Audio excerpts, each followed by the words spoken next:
Et bien sûr, soyez les bienvenus, madame, monsieur, sur les antennes d'Equinox Télévision avec 10-12 le Zénith. Merci encore de nous faire confiance. Merci encore de trouver de l'intérêt à nous retrouver sur cette plateforme et surtout à échanger sur les sujets qui gravitent autour de la République et avec lesquels nous faisons encore chaque jour.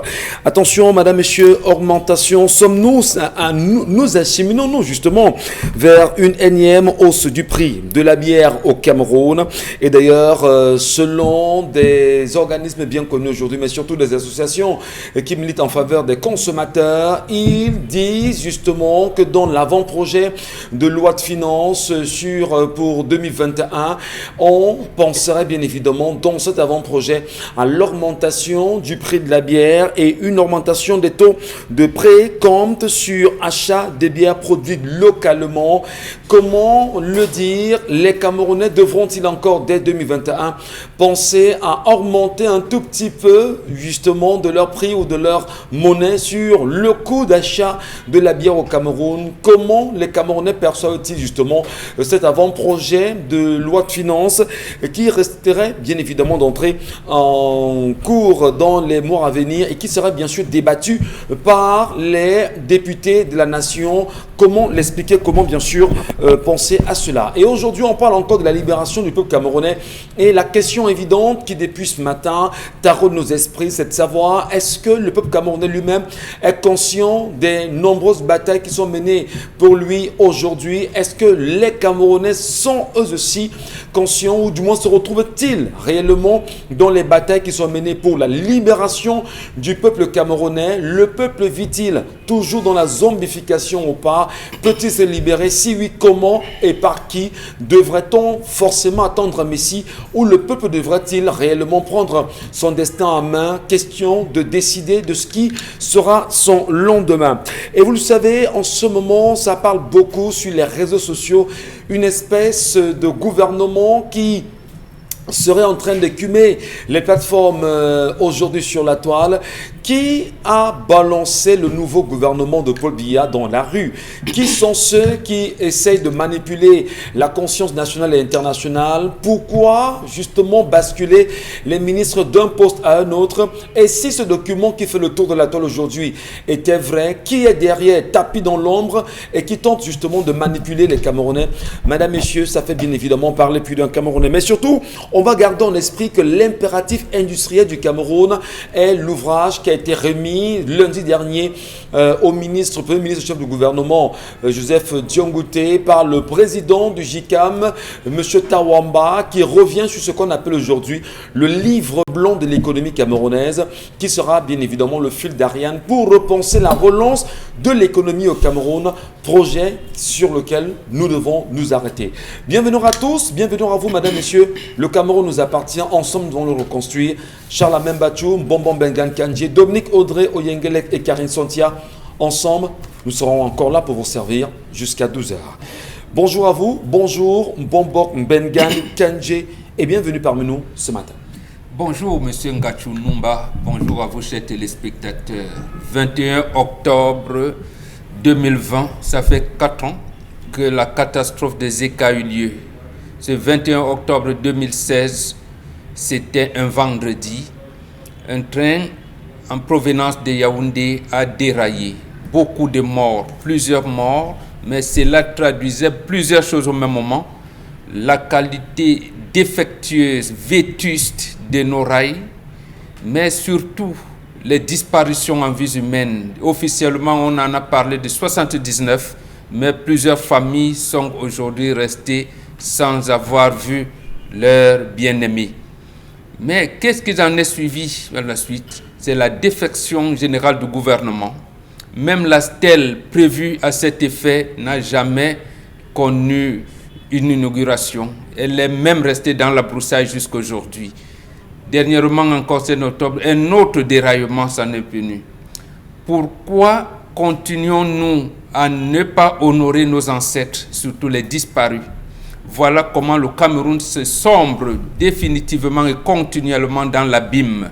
Nous n'arrivons pas à organiser le deuil des disparus.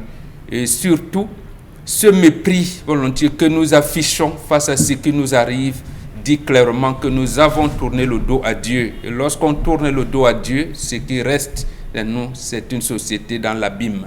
Nous y sommes aujourd'hui. Le Cameroun pousse inéluctablement vers l'abîme. Vous parlez des successeurs de Dieu. Justement, si le peuple camerounais veut se relever, il faudrait qu'il s'arme de fort pour exiger des dirigeants camerounais le respect dû aux morts. C'est un premier combat également, bon Benga. Ça fait partie de l'ensemble des combats menés et qu'il faudrait mener. Et la question bien sûr est posée, libération du peuple camerounais. Le peuple comprend-il justement les combats qui sont menés autour de lui? Charles Amem Bachou, bonjour. Bonjour Monsieur Michel Ngachou, bonjour à tous les téléspectateurs. Les députés sont très loin des réalités que vous présentez, Monsieur Michel Ngachou. Ils sont très loin, ils s'occupent d'autre chose. La preuve, vous avez vu la gestion de la taxe, c'est encore ce peuple qui s'est levé pour revendiquer. Ils sont très loin de l'éducation, parce qu'à ce jour, dans la ville de Douala, le lycée de Japoma est en train de battre tous les records, avec la somme de 40 000 francs CFA, 40 000 francs CFA, comme étant les frais d'APEE. 40 000 francs, qui est 6 fois plus cher, M. Michel Ngachou, permettez-moi d'exagérer, que la pension même des différents enfants. Alors calculez, si vous êtes à 40 000 francs et que l'inscription à 7 500, ça fait combien? Qui s'occupe justement des frais d'APE au lycée de Japoma? Nous sommes à Douala. On parle de 40 000 francs, comme Charles Memba, tu le dis également ce matin. Il n'y a pas que là-bas. On fera bien évidemment avec tout, madame, monsieur, le tour de quelques lycées d'enseignement secondaire connus aujourd'hui avec les taux exorbitants, mais surtout faramineux de l'APEE. Qu'est-ce qui se passe véritablement dans ces établissements scolaires ce matin? Karine Santia, bonjour à vous. Bonjour Michel, bonjour aux téléspectateurs. Il faut rappeler que les parents d'élèves sont au parquet de Ndokoti avec cette affaire. De frais d'APE? Oui, de frais d'APE au lycée de Japoma. Oui. Et tous les parents qui avaient déjà payé les frais d'APE, on leur a demandé d'aller récupérer tout cet argent. Qui va rembourser? Et que le principal va rembourser. Le proviseur. Il y a un intendant. Il y a un intendant, ils doivent rembourser cet argent. Il faut aussi le dire que Loum, que l'argent n'est plus là. Au lycée de Loum l'année dernière, l'APE était à 11 000 francs. Cette année, c'est monté à 19 500. Et les parents ont décidé, eux aussi, d'aller s'asseoir devant la sous-préfecture de Loum pour réclamer la réduction de ces frais d'APE. Ils ont décidé que le 28 prochain, ils vont s'asseoir pour réclamer la réduction de ces frais d'APE. Je pense que des actions comme ça, un peu individuelles, pourront pousser notamment les autorités à reconsidérer cette affaire. Il est inadmissible que nous sommes en plein coronavirus où les parents ont été touchés. Les agriculteurs, vous vous rappelez que les tomates et autres ont eu du mal à être vendus au Cameroun. Et quand on vous demande à vous, qui avez 4 enfants, de payer l'APE de vos enfants à 40 000 francs, ça veut dire 40 000 fois 4 enfants, et maintenant sans payer les frais de scolarité, les frais de tenue de sport, et ainsi de suite. On en parlera, mais surtout on tentera de savoir comment diligenter ces frais. Il y a aussi le lycée de Nilon, donc passé. Et il y a même le lycée Leclerc à Yaoundé. Donc passé, où là encore les détournements des frais d'APE, on vient de battre. Le lycée de Batoufam. Voilà. On en parlera tout à l'heure, je vous en prie. Dominique Audrey Oyengelek, bonjour à vous.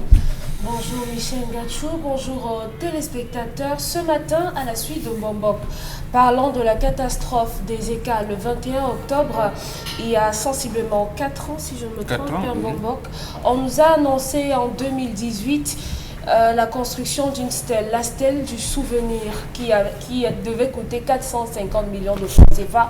Aujourd'hui, on se demande, est-ce que les travaux ont été effectivement achevés? Mbambok, vous êtes constamment de ce côté. Non, pas encore, c'est même dans la broussaille. Pourquoi? Quel est le souvenir qu'on doit garder de nos frères qui sont morts à cet endroit? N'a-t-on pas défalqué la somme dans la totalité pour venir achever les travaux? Les quelques images qu'on peut voir de cet endroit sont vraiment, c'est à gerber. Donc vraiment, en mémoire de ces gens, au lieu de les tuer encore cette année, bien vouloir achever ces travaux-là. Qui va achever bien sûr les travaux aujourd'hui, Dominique Audrey? La société qui a commencé. Qui sont ceux qui vont attribuer la société? Mais déjà, les rapports d'enquête concernant la catastrophe. Oui, Charles Mathieu. Le Panthéon existe déjà? Pas encore, rien n'a été fait. J'aurais bien voulu m'arrêter rapidement sur ne serait-ce que le dédommagement. Ce que les gens ont perçu après le dédommagement. Je me souviens qu'il y en a qui ont perçu 15 000 francs, 35 000 francs, 75 000 francs pour d'autres. Par étape. Et voilà, c'est Mais on a organisé un concours pour demander aux gens de présenter des maquettes. On a vu les photos avec les ministres, leur parade habituelle là, c'est de la moquerie. En tout cas... Mais vous ne savez pas que nous sommes dans un pays de maquettes. Les maquettes sont toujours plus belles que la réalisation. Merci Karine Zontia. Nous vous rappelons encore, mesdames, messieurs, que la libération du peuple camerounais se fera avec vous et par vous en même temps.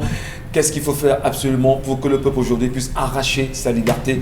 La question vous est posée. Mais surtout, on vous lira sur les plateformes connues 10-12, le Zénith, Equinox Télévision. Merci de nous y laisser en commentaire. L'histoire de ce jour, Dominique Audrey, nous nous tournons vers vous. Il s'agit de quoi? Il s'agit d'un jeune homme âgé de 25 ans qui raconte qu'il déteste son père, son géniteur. Il raconte qu'il a grandi exclusivement avec la famille de sa mère, qu'il a conçue alors qu'elle était encore au lycée et qu'elle était âgée de 18 ans à cette époque-là. Malheureusement, il a grandi dans un entourage où tous les enfants avaient leur père à côté et lui, jamais, au grand jamais, il n'a su ce que c'était que d'avoir un père. Si ce n'est ses oncles qui faisaient office de père, c'était des tontons, mais pas des pères, ça ne se remplace pas, malheureusement. Lorsqu'il entre dans l'âge de la puberté, où il décide de confronter sa mère et de lui demander « Maman, j'étais petit, tu me disais papa a voyagé, papa n'est pas là, papa est venu, tu dormais et tout. Aujourd'hui, je veux savoir où est mon père, pourquoi je n'ai jamais rencontré mon père, est-ce qu'il m'a abandonné, est-il mort, que s'est-il passé ?» Sa mère raconte que non, lorsque elle a rencontré son père, c'était simplement pour un coup d'un soir et malheureusement ou heureusement, elle a conçu de lui. Et aujourd'hui, lorsqu'elle est allée dire au père à l'auteur de sa grossesse qu'elle était enceinte, il lui a dit non, ce jour-là, j'étais pas seule et tu ne peux pas m'attribuer cette grossesse-là. Malgré qu'elle ait insisté que c'était lui l'auteur de la grossesse, celui-là a dit non, il n'en est rien, ce n'est pas moi. Elle a donné des indications à son fils. Bon, ton père, voilà, sa famille vit dans telle zone du quartier. Si tu vas là-bas, vit encore ta grand-mère, la mère de ton père. Tu verras des tantes et des cousins et tout. Et l'enfant, lorsqu'il s'est senti prêt, suffisamment mûr pour pouvoir affronter cette situation-là, il y a sensiblement 1 an, il s'est rapproché de cette famille-là et il a rencontré enfin son père. Son père, dit-il, a donné des explications un peu tirées par les cheveux et malgré tout, il se disait qu'il devait avoir la sensation d'avoir sa vie complétée, tout le manque de toutes ces années, mais malheureusement, il éprouve de l'aversion pour son père. Aujourd'hui, il attend un enfant et il ne sait pas trop comment se comporter en tant que père parce que, dit-il, il n'a jamais eu l'exemple de ce qu'appelle la paternité. Donc, comment on peut surmonter ça, cette haine qu'il pense avoir pour son père? Dominique Audrey. Histoire formidable ce matin. Oui. Oui, il y a plein de Camerounais, il y a les couples, comment dire, des familles monoparentales aujourd'hui.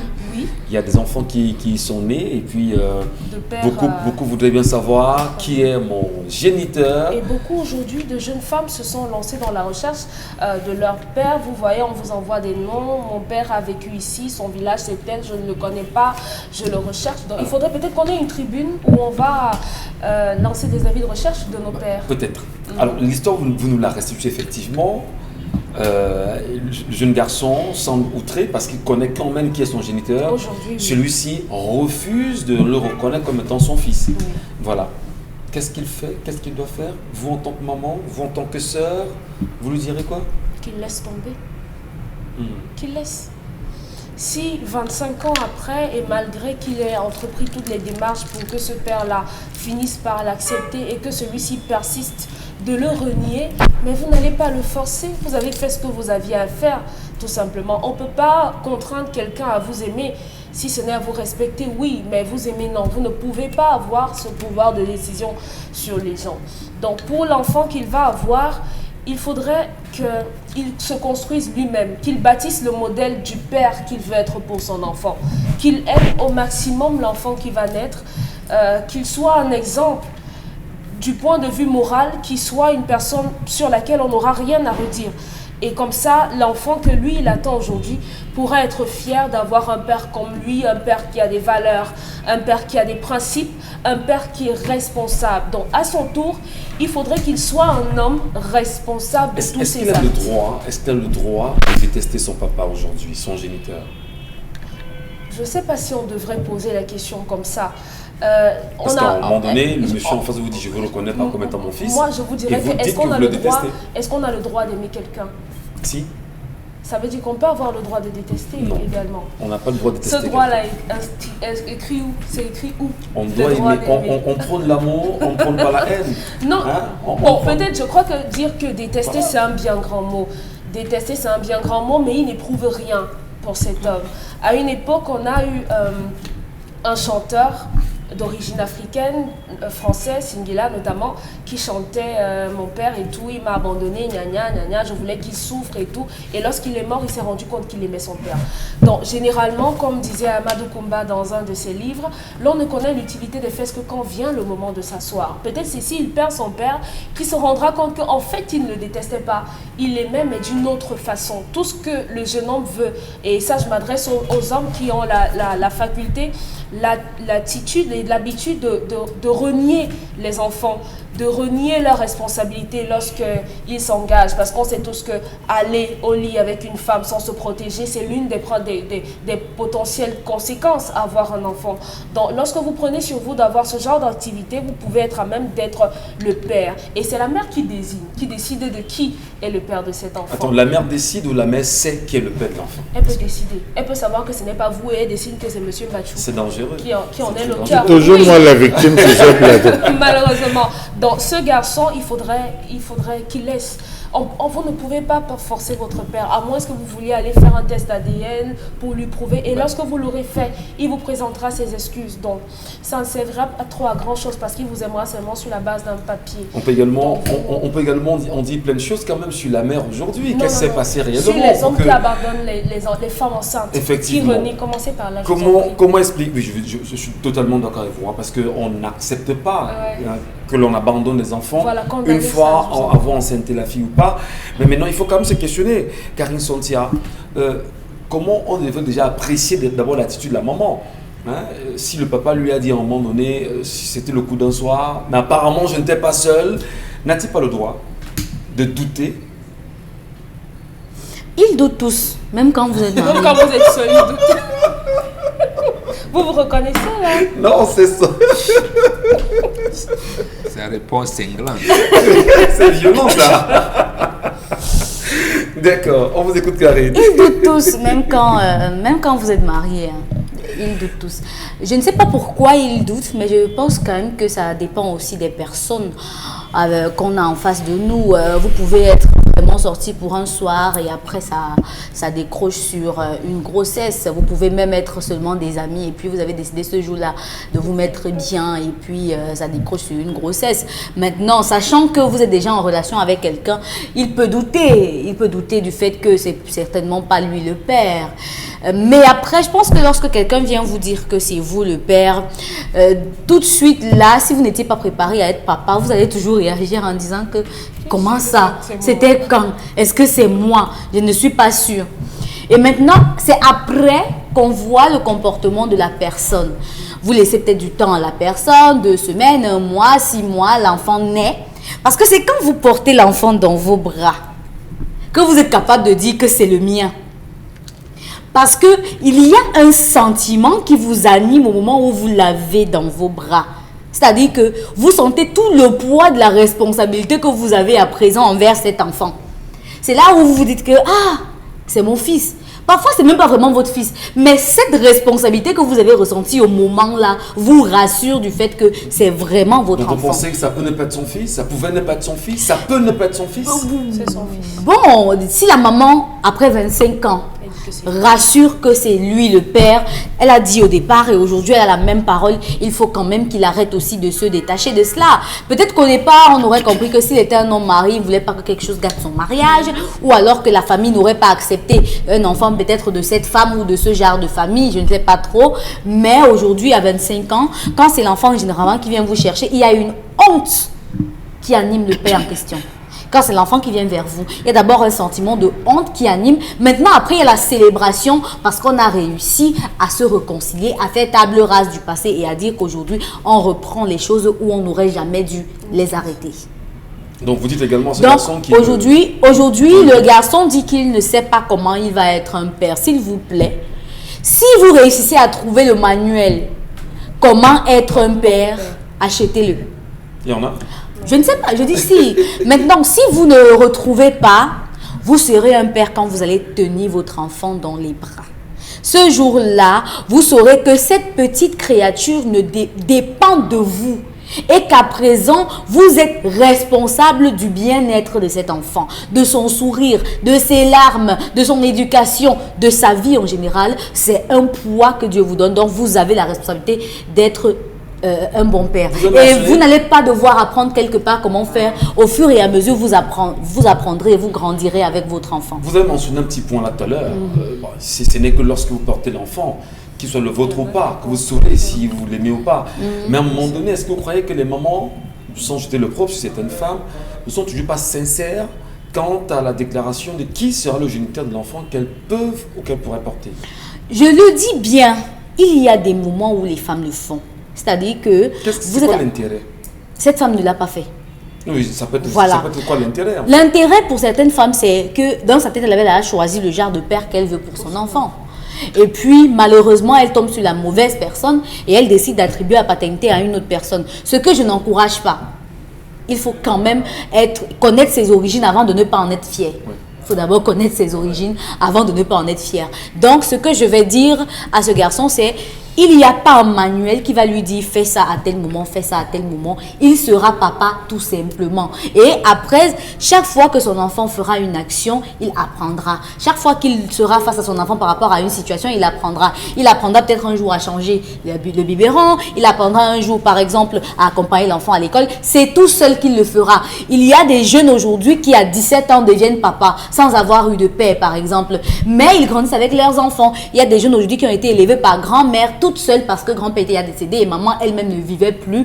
Et donc, lorsqu'ils ont eu un enfant, ils ont appris à prendre soin de l'enfant tout simplement. Très bien. Charles-Amel Mbachou, l'histoire de ce matin, elle vous dit comment vous l'appréciez? Quand nous sommes là à l'école de la sorcellerie. Ça veut dire quoi?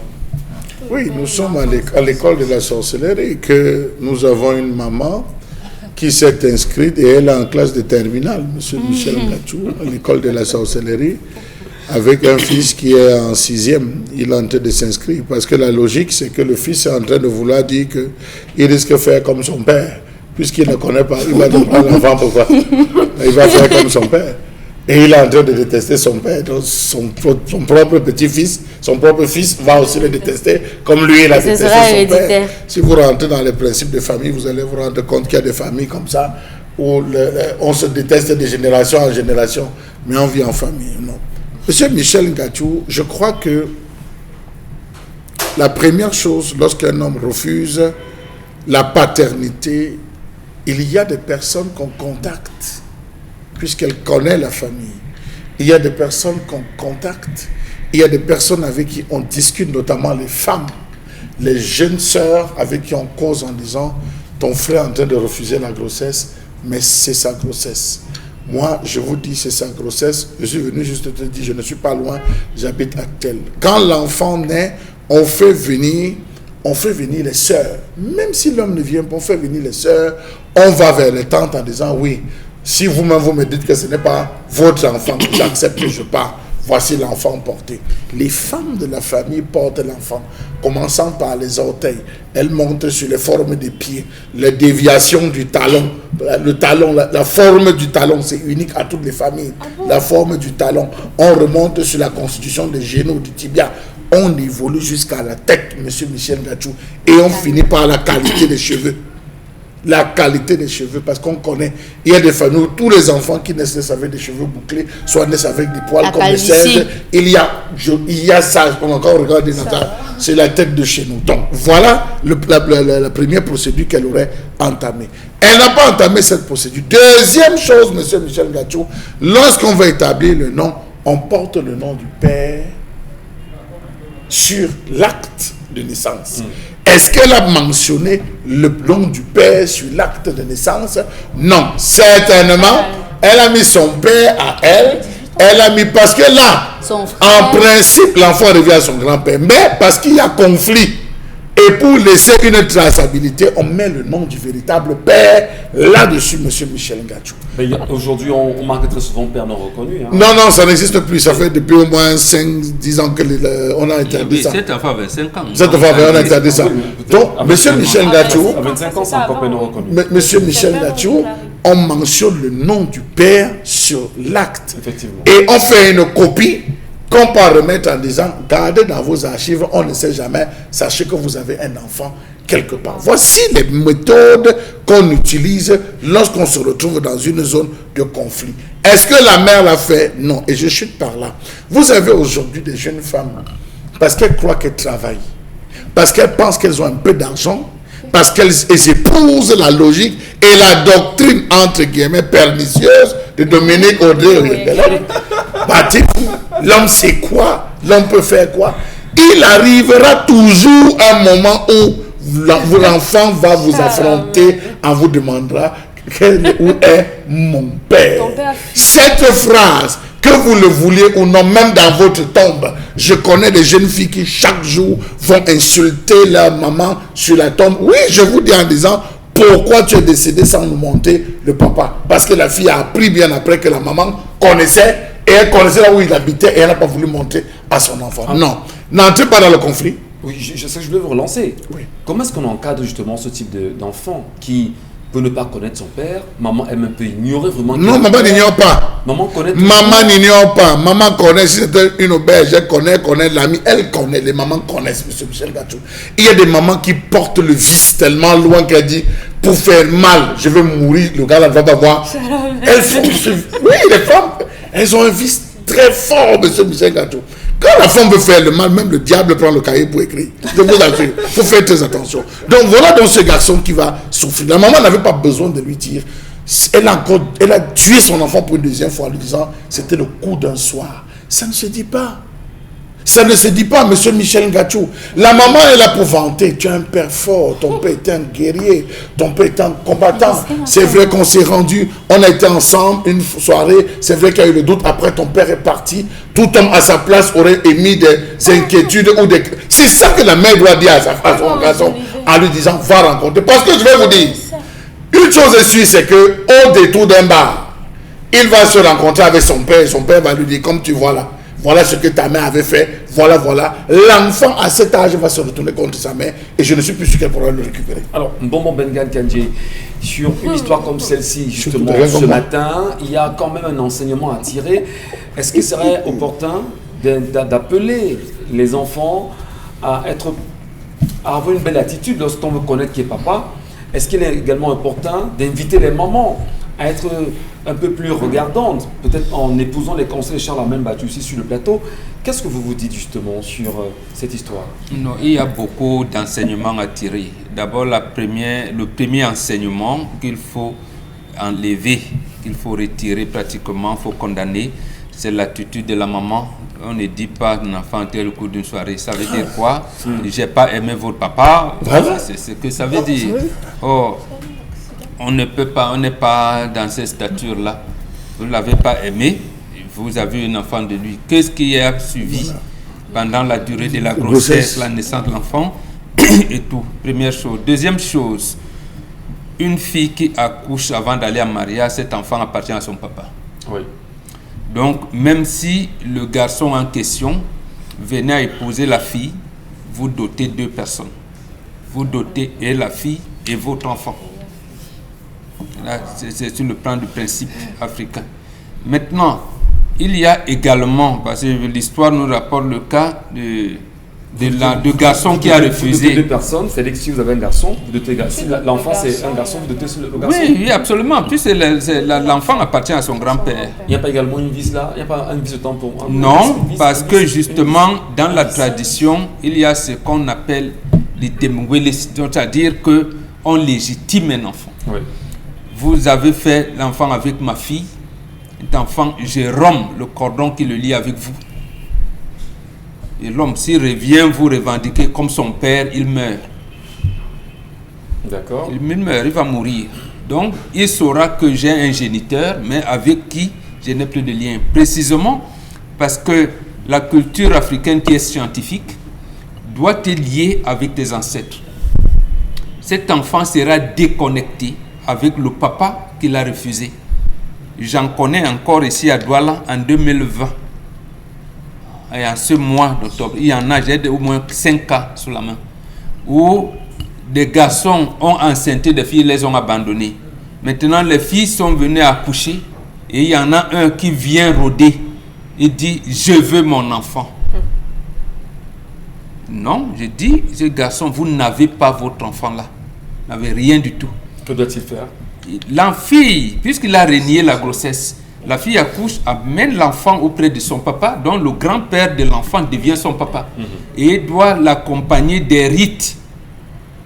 Il y a des rites qui vont adopter au point où cet enfant sera le petit frère de sa maman dans la répartition de biens que son grand-père l'a laissé et tout. Et deuxièmement, et le plus important, c'est que cet enfant, dans sa déclinaison d'arbre généalogique, c'est son grand-père. Il va citer que je suis le fils de tel. Et les ancêtres le reconnaîtront comme tel. Avec le père génétique biologique, il n'aura rien du tout. Or, cet enfant de l'histoire du jour n'a aucune connexion avec les ancêtres. Il est connecté à qui? À personne. N'est-ce pas? Donc, il est en divagation. La maman ne l'aurait pas déconnecté? Non, c'est son papa. C'est son papa qui a refusé la grossesse. Il dit que je n'ai pas. Le père de la fille a déconnecté justement le petit-fils en fait. Et justement, parce que c'est une famille occidentalisée sûrement. Donc, oui, c'est une famille occidentalisée parce que toutes les filles, ça, parce que quand maman vient dire que ta fille est enceinte, on dit, maman c'est qui? Il faut dire des choses. On ne dit pas, bon, on reste tranquille. Jusqu'à ce que le garçon qui a enceinté la fille se fasse connaître. Et à ce moment, quand on dit, attends, jusqu'à ce que la fille accouche, il n'y a plus j'allais dire, on n'organise pas de réunions pour savoir si c'est ça. Mais ici, il s'est tenu des réunions parce que le garçon avait refusé la grossesse de la fille. Vous refusez la grossesse de la fille, vous ne devez pas revendiquer. Garçon. Et maintenant, le garçon, on lui dit clairement que ton papa t'avait refusé. À ce moment-là, ton grand-père est devenu ton père. Voilà les rites. C'est culturel. Et lorsque vous voulez enlever votre culture de ça, vous allez donc avoir, oui, famille monoparentale. Famille, ça n'a rien. Et cet enfant sera donc déconnecté de tous ses ancêtres. Ce n'est pas bon. Donc, ici, il n'est déconnecté ni avec les ancêtres de sa maman, ni avec les ancêtres de son papa. Il est connecté. Il est déconnecté partout. On peut le rattraper comment? Oui, si, comme sa maman lui a dit, ton père, il faudrait donc que le père reprenne son enfant et vienne maintenant procéder à des cérémonies qu'il veut. Merci à vous, madame, monsieur. Allez, dans un instant, avec Charles-Amel Batchou, nous tenterons de comprendre ce que va exprimer la colère de ce matin.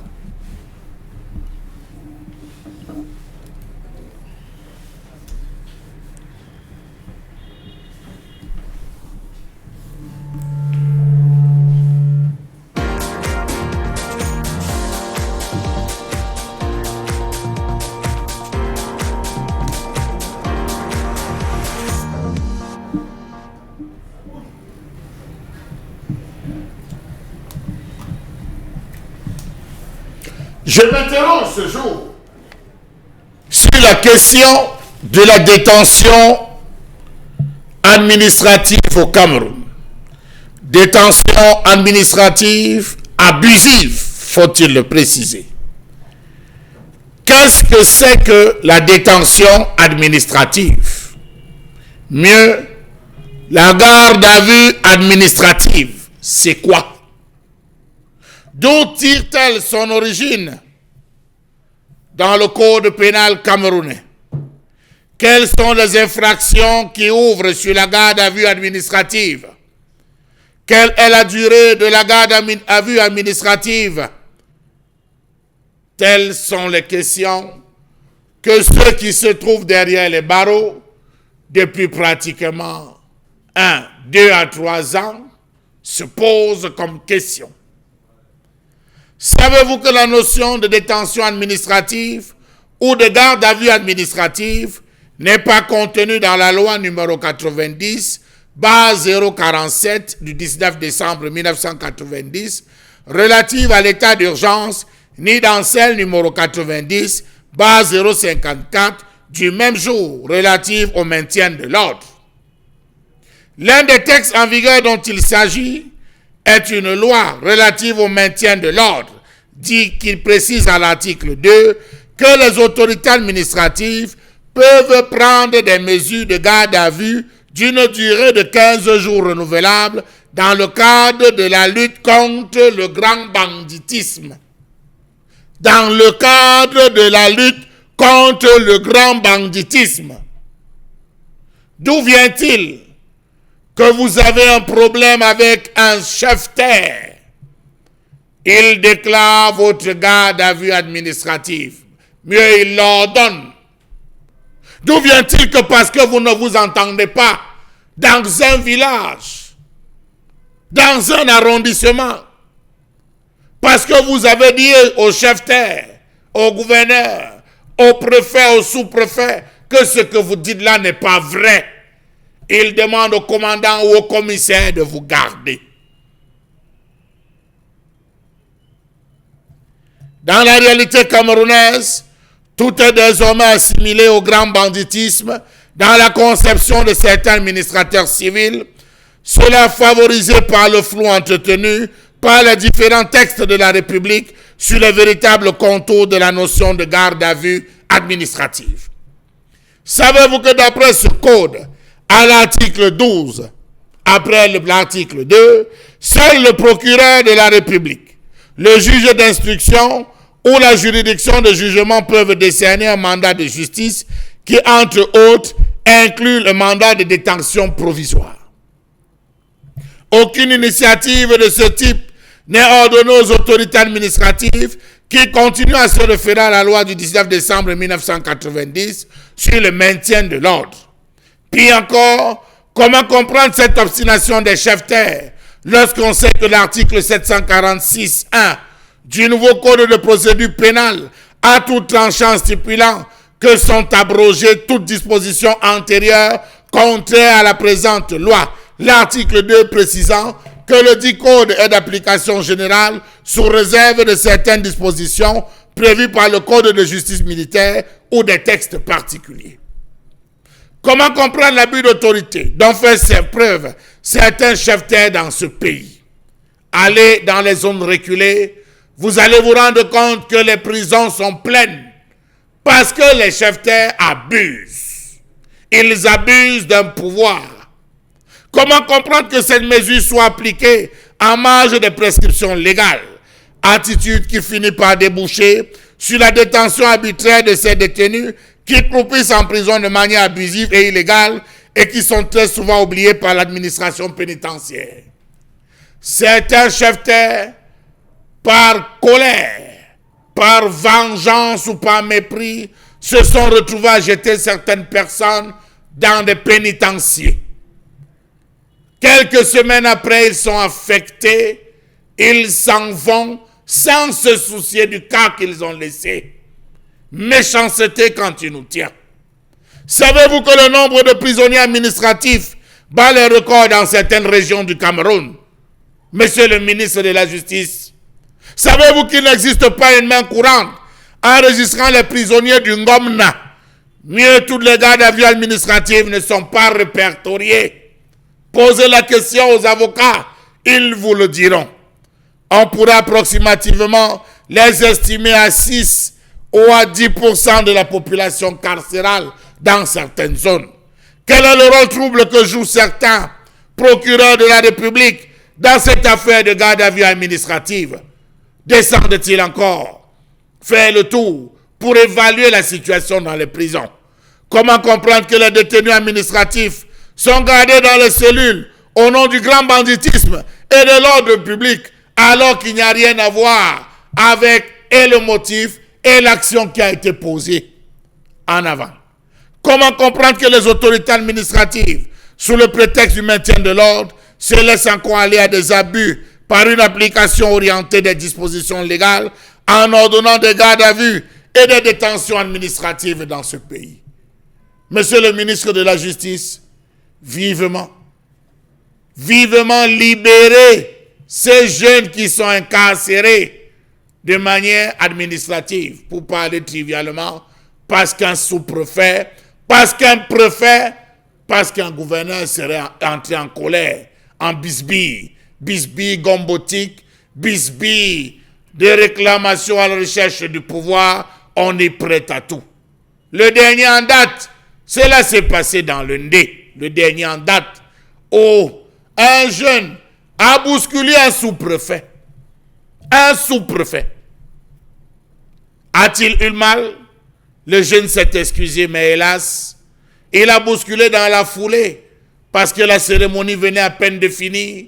Le sous-préfet allant sans aucune escorte et dans la foule, le jeune courait, il a bousculé et on a ordonné immédiatement, malgré les supplications, sa garde à vue administrative. Bravo. Bravo. Colère exprimée de Charlemagne Bathiou ce matin. Et nous saluons en passant tous les Camerounais qui nous regardent dans quelque localité que ce soit et qui très souvent regardent les sous-préfets, les préfets et même les gouverneurs d'un œil assez différent. Peut-être parlons bien évidemment de la garde à vue qui est très souvent imposée par ces autorités administratives. Charlemagne Bathiou est revenu ce matin poser une question évidente. La détention administrative, quelle est sa durée? Quels sont les chefs d'accusation qui peuvent conduire justement à une détention administrative? Mais surtout, quelles sont les infractions qui peuvent l'entourer? Qui sont ceux qui aujourd'hui se retrouvent dans les prisons camerounaises, que ce soit Yaoundé, Kondengui, que ce soit Douala, pour parler bien sûr de Nebel, s'y retrouvent parce que le sous-préfet ou le préfet, voire le gouverneur, aurait décidé arbitrairement de les y mettre et parfois même les oublier là-bas. On en parle ce matin. Appréciation justement, c'est que les fêtes, Karine Santi avec vous ce matin. Vous y croyez? C'est un phénomène qui est ambiant et qui est réel aussi. Oui, c'est un phénomène qui est réel et depuis 2015 quand même on observe qu'il y a une grande augmentation du non-respect des libertés individuelles. Il y a des citoyens qui, juste parce qu'ils ont été interpellés par un policier, juste parce qu'ils n'avaient pas de carte d'identité sur eux, sont toujours en prison. Parfois vous êtes déférés directement à Nouvelle justement pour ça. Souvent vos familles pensent que vous avez disparu ou bien vous êtes allé à l'étranger par la route ou alors vous êtes mort et abandonné alors que vous êtes à la prison de Nouvelle. Petite précision, là on parle bien évidemment de la détention administrative, c'est-à-dire que c'est le préfet, le sous-préfet qui décide justement de vous Justement, il y a des personnes comme ça qui ont été arrêtées justement sous ordre de sous-préfet et qui ont disparu. Les familles parfois ne savent même pas qu'elles sont en prison. L'une des causes de la surpopulation au milieu carcéral, c'est notamment cette détention administrative. Parce que parfois lorsque un individu est arrêté et directement déféré ou arrêté par la police judiciaire ou la gendarmerie et qu'il doit être jugé dans les plus brefs délais, il ne l'est pas. Parfois, il reste dans une cellule pendant plus d'une semaine alors que cela n'est renouvelable que 3 fois.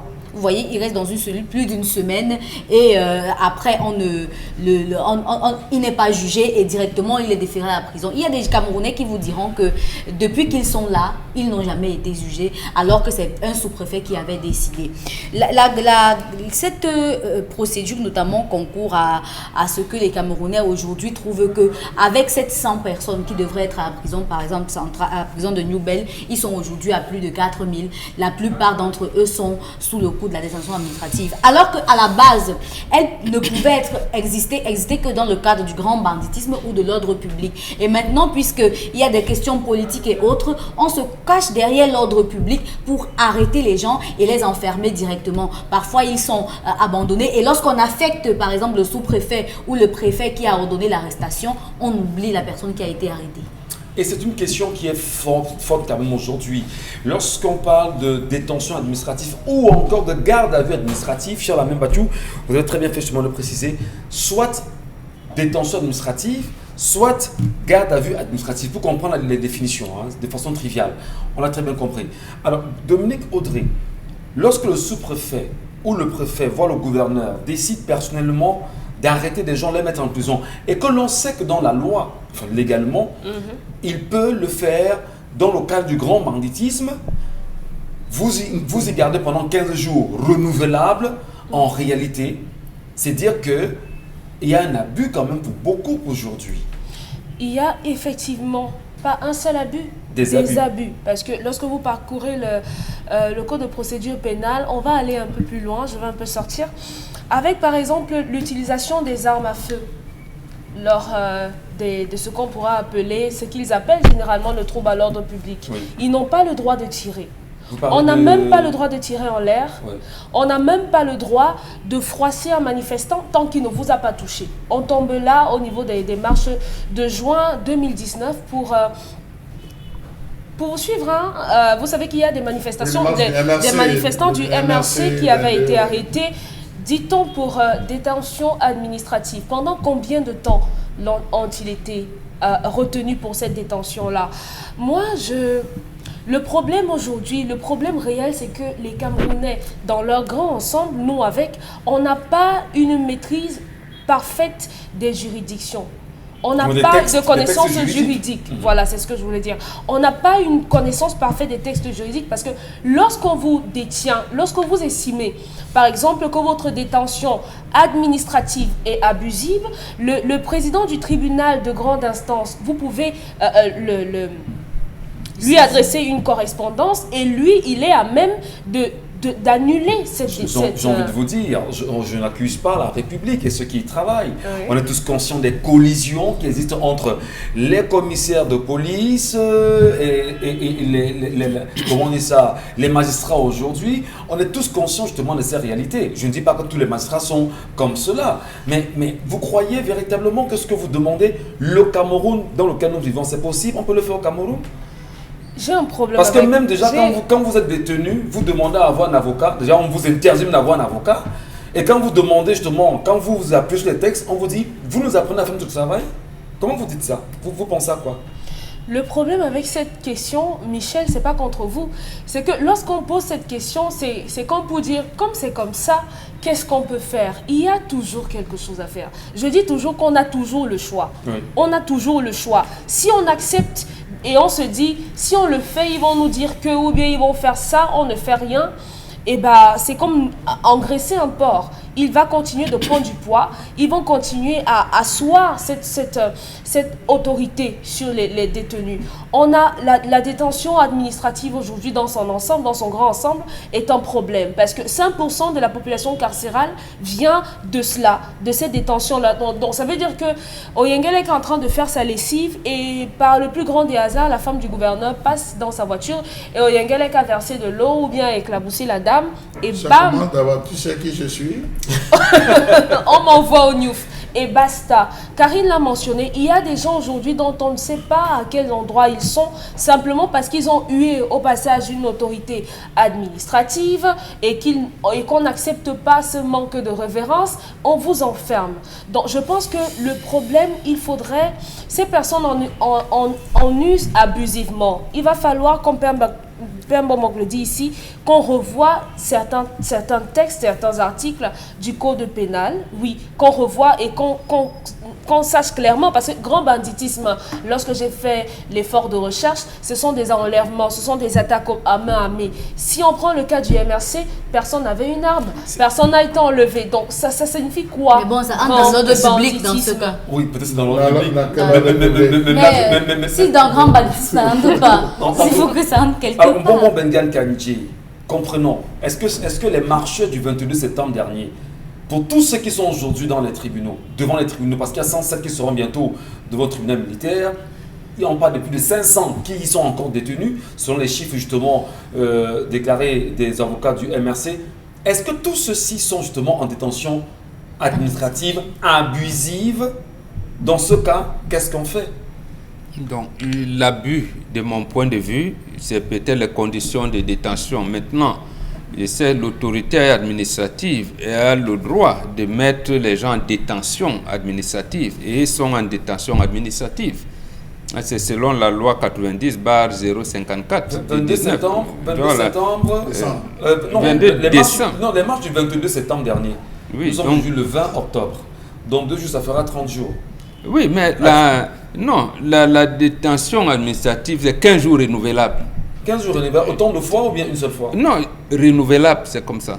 Il n'y a pas eu de suite. Il n'y a pas. C'est l'article 2, alinéa 5. Il dit, on peut vous mettre détention administrative 15 jours renouvelable dans le cadre du grand banditisme. Voilà. Mais Dans le cadre du grand banditisme. Maintenant, le problème, c'est là. Parce que la loi donne à l'autorité administrative le soin d'apprécier. On dit, organise, il y a risque de trouble à l'ordre public dans la marche que tu veux organiser. C'est lui qui apprécie. Il apprécie sur la base de quoi? Des renseignements généraux, sûrement des renseignements, puisqu'il a le droit de mobiliser la force publique.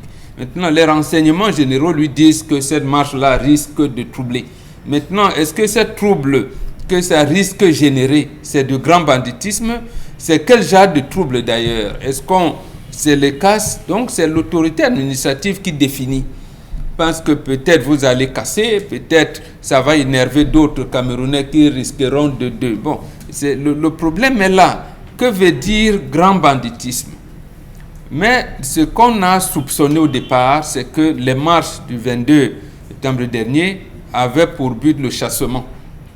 Donc, déloger Paul Biya de Toudi. Vous parlez de soupçons. Voilà, le déloger Paul Biya de Toudi. Mais jusqu'aujourd'hui, dans l'acte qui les maintient en cellule, on ne parle pas de ça. Ou bien alors, comme on a commencé à les traîner devant les juridictions, et comme on a choisi le tribunal militaire, on va donc voir, est-ce que c'est de ça qu'il s'agit? Qu'est-ce que l'autorité administrative a mis comme contenu dans cette détention administrative-là? Non, mais ça reste ambigu. Or, en principe, la loi ne devait pas être ambiguë. Quand on vous arrête, c'est lui qui vous arrête. Il vous dit pourquoi il vous a arrêté, pour que vous vous attendiez à ce que vous vous expliquez devant les juridictions pourquoi vous êtes arrêté. Mais ici, on ne sait pas. On vous dit l'autorité administrative a demandé qu'on vous arrête, on vous arrête. Terminé. J'ai suivi ça aussi une fois dans le procès Metouk. Il dit, bon, Charles Metouk a arrêté. Le commissaire est venu, lui qui était le commandant de la police judiciaire de Sud-Ouest, dit, bon, le gouvernement m'a demandé de l'arrêter, je l'ai arrêté. Sans mandat, sans convocation. Il m'a demandé de l'arrêter, je l'ai arrêté. Et bon, depuis 2013, Metouk est là où il est. Il m'a demandé de l'arrêter, je l'ai arrêté. C'est tout. Donc, vous voyez, il y a comme ça un fonctionnement qui est alambiqué. Puisque parfois on fait des arrestations dans le littoral, à l'ouest et autres, mais ailleurs on libère et à Douala on ne libère pas. Pourquoi cette dichotomie-là? Pourquoi cette différence? Non, là, c'est à l'appréciation du magistrat. Le juge est là, on dit qu'il est assis, c'est un magistrat assis, il apprécie la situation. Je vous donne ma compagne Karine en vous disant, il y en a qui sont arrêtés à Douala, mais qui sont jugés à Bafoussam. À Yaoundé. À Yaoundé. Alors, qu'est-ce qui se passe? Comment est-ce qu'on apprécie tout ça? En tout cas, on le sait, madame, monsieur, le temps de sortir ce sujet. Nous rappelons que Human Rights Watch, aujourd'hui, a fait d'ailleurs une demande voulant que le régime de Yaoundé libère tous les manifestants du 22 septembre dernier, demandant justement de quitter autour du domicile de Maurice Kamto et surtout en interpellant la communauté internationale à punir ceux qui maintiennent les Camerounais dans cette formule qui est inacceptable aujourd'hui, mais surtout qui tend à ne pas respecter les principes de la démocratie.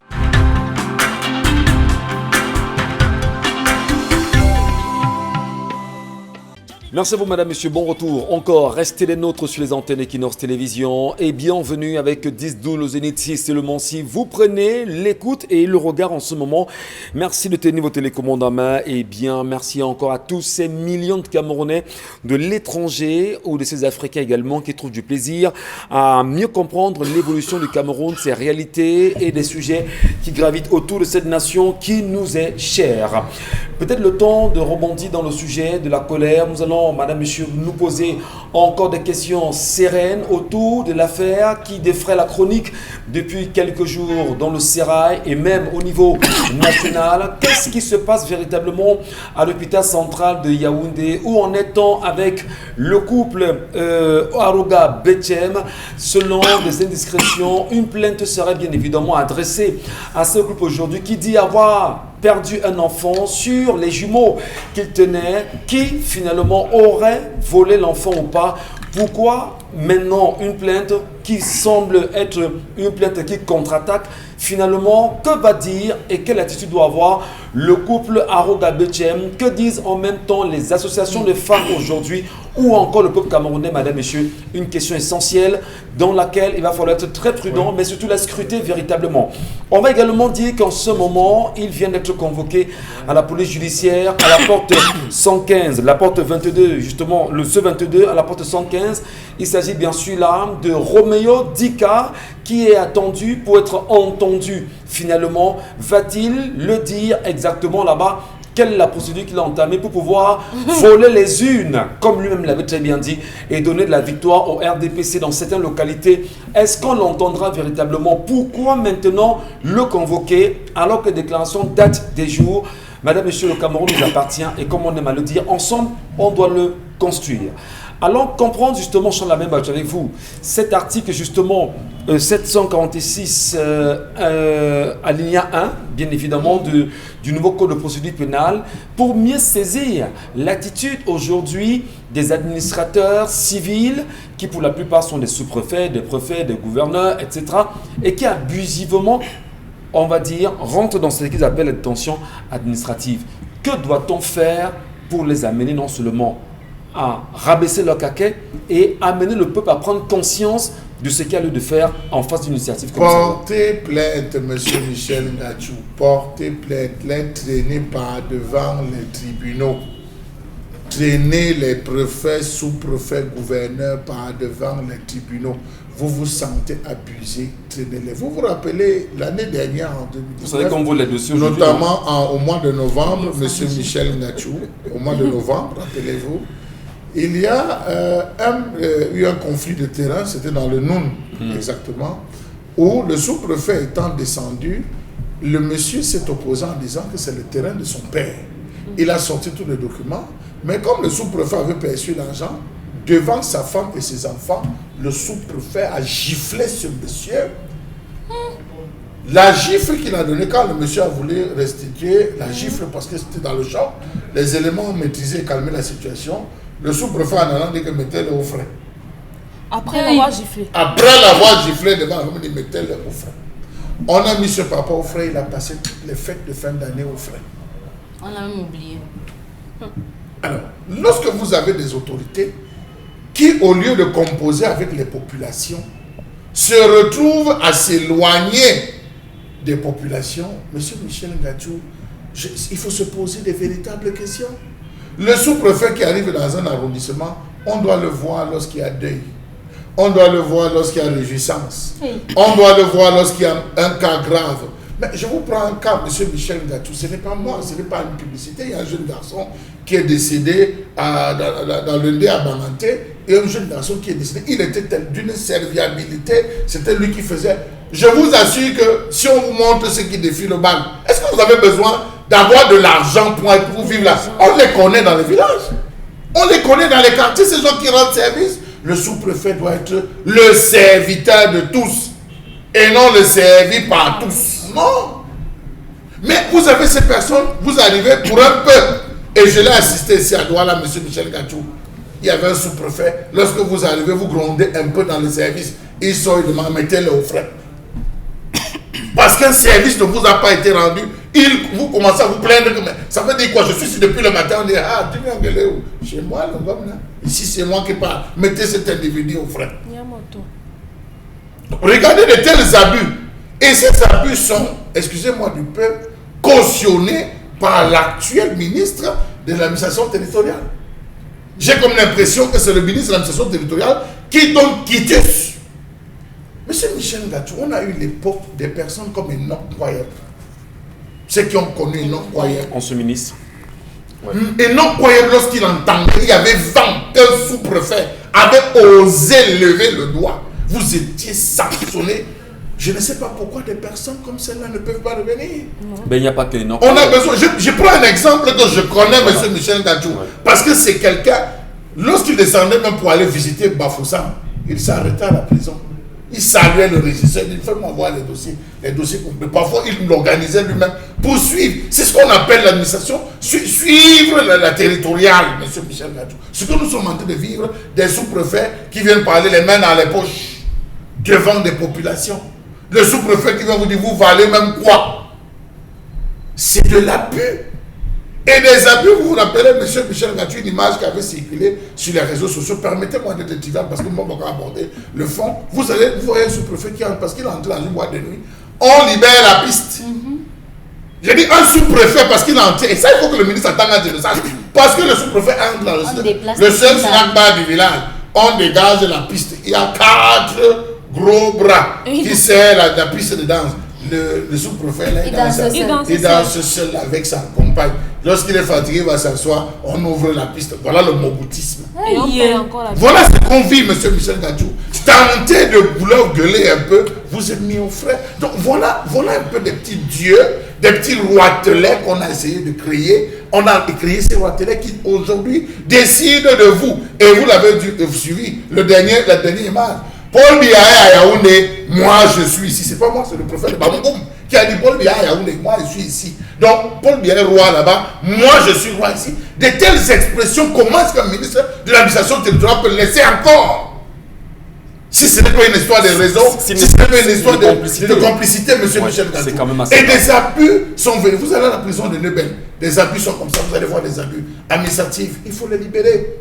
Il faut les libérer. Allez dans les régions. Allez dans la zone de l'Est, allez à l'Ouest, allez dans les prisons, vous allez les retrouver comme ça, ce qu'on a gardé, que les sous-préfets ont fait garder. Est-ce que le gouverneur, je parle du gouverneur ou des gouverneurs, puisqu'on a 10 gouverneurs dans les régions du Cameroun, est-ce que les gouverneurs ne s'accordent pas avec les préfets? Est-ce que les gouverneurs ne tiennent pas un langage quand même de cohésion sociale avec les préfets? Est-ce que les préfets sont au courant, M. Michel Gadjou? Est-ce que l'action le préfet pas enjoy? Peut-être le préfet du Ndé pas enjoy à la frontière là-bas, M. Michel Gadjou, à la frontière du Ndé, le gouverneur de la région à Bafoussam. Est-ce qu'ils seront au courant de ce que le préfet du département a de faire? Mais il n'y a pas. Bon, Benga, vous le réagir. Oui, non. Cette dérive vient de l'incongruité de la République. Le gouverneur est le délégué régional du ministre de l'administration territoriale. Il n'y a aucun texte qui fait de lui le représentant du président. Mais on pense qu'il est le représentant du président. Le préfet est le délégué départemental de l'administration territoriale, du ministère de l'administration territoriale. Le sous-préfet l'est au niveau de l'arrondissement. Mais je ne comprends pas cette incongruité qui voudrait que le gouverneur qui est installé par le ministre en charge de l'administration territoriale, lui le gouverneur, vient installer les autres délégués régionaux. C'est très grave. Et ils acceptent ça. Voilà où commence la dérive. C'est le chef de tel. La dérive. Mais justement, il n'y a aucun texte. S'il était le représentant du président de la République, il serait installé par le Premier ministre. Ça se comprendrait. Ça lui donnait, j'allais dire, l'autorité sur les autres. Mais comment se fait-il que lui, il est le patron des autres délégués régionaux? Le préfet est le patron des autres délégués départementaux. Ce n'est pas possible. Donc, il faudrait donc qu'on commence à revoir ce statut-là. À revoir ce statut. Et c'est ça. Et c'est cette incongruité qui nous amène à des dérives que nous dénonçons ici. Un commissaire de police, il dit, le préfet, le gouverneur m'a demandé de t'arrêter. C'est pour cela que je t'arrête. Bon, parce qu'il dit, je suis l'autorité. Donc vous lui dites, vous êtes officier de police judiciaire, mais est-ce que c'est le procureur qui vous a dit non? Parce que le gouverneur, il représente le président de la République. Donc, quand nous acceptons de telles dérives, et même les autres administrations publiques ne devraient pas l'accepter. Bon, Benga, moi je vous entends parler, nous vous entendons parler, les Camerounais qui vous regardent ce matin vous entendent parler. Maintenant, il y en a qui peut-être ne comprennent pas. Comment riposter?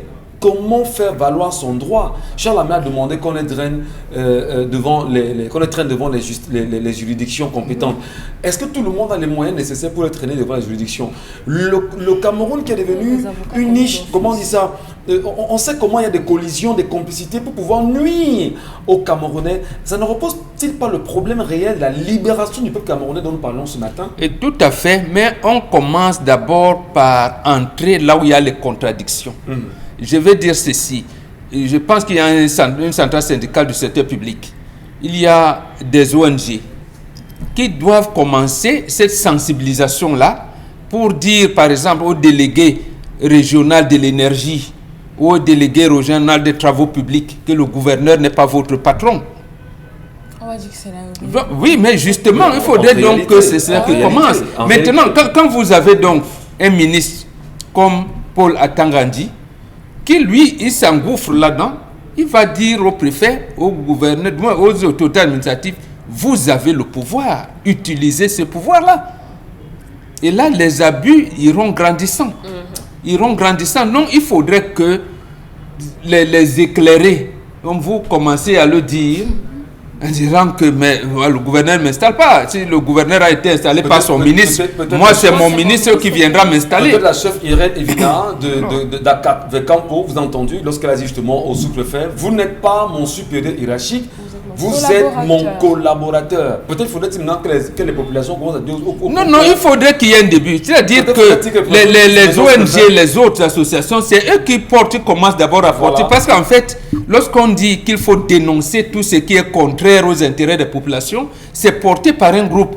Et c'est un groupe de pression, un groupe de lobby. Ça commence là. Et c'est comme ça, de fil en aiguille, que les populations seront éclairées donc, sur un certain nombre de choses. Merci beaucoup, Bon Bengan. Kandji, faudrait-il peut-être dans les quartiers désormais qu'il y ait des regroupements où on enseignera le droit aux quartiers, c'est-à-dire aux populations des quartiers, c'est-à-dire on peut se retrouver sur le chemin de bloc pour des dates bien précises et on vient vous enseigner le droit là-bas pour que les populations ne soient plus naïves des questions liées au texte judiciaire. Il faudra demander une autorisation de C'est important.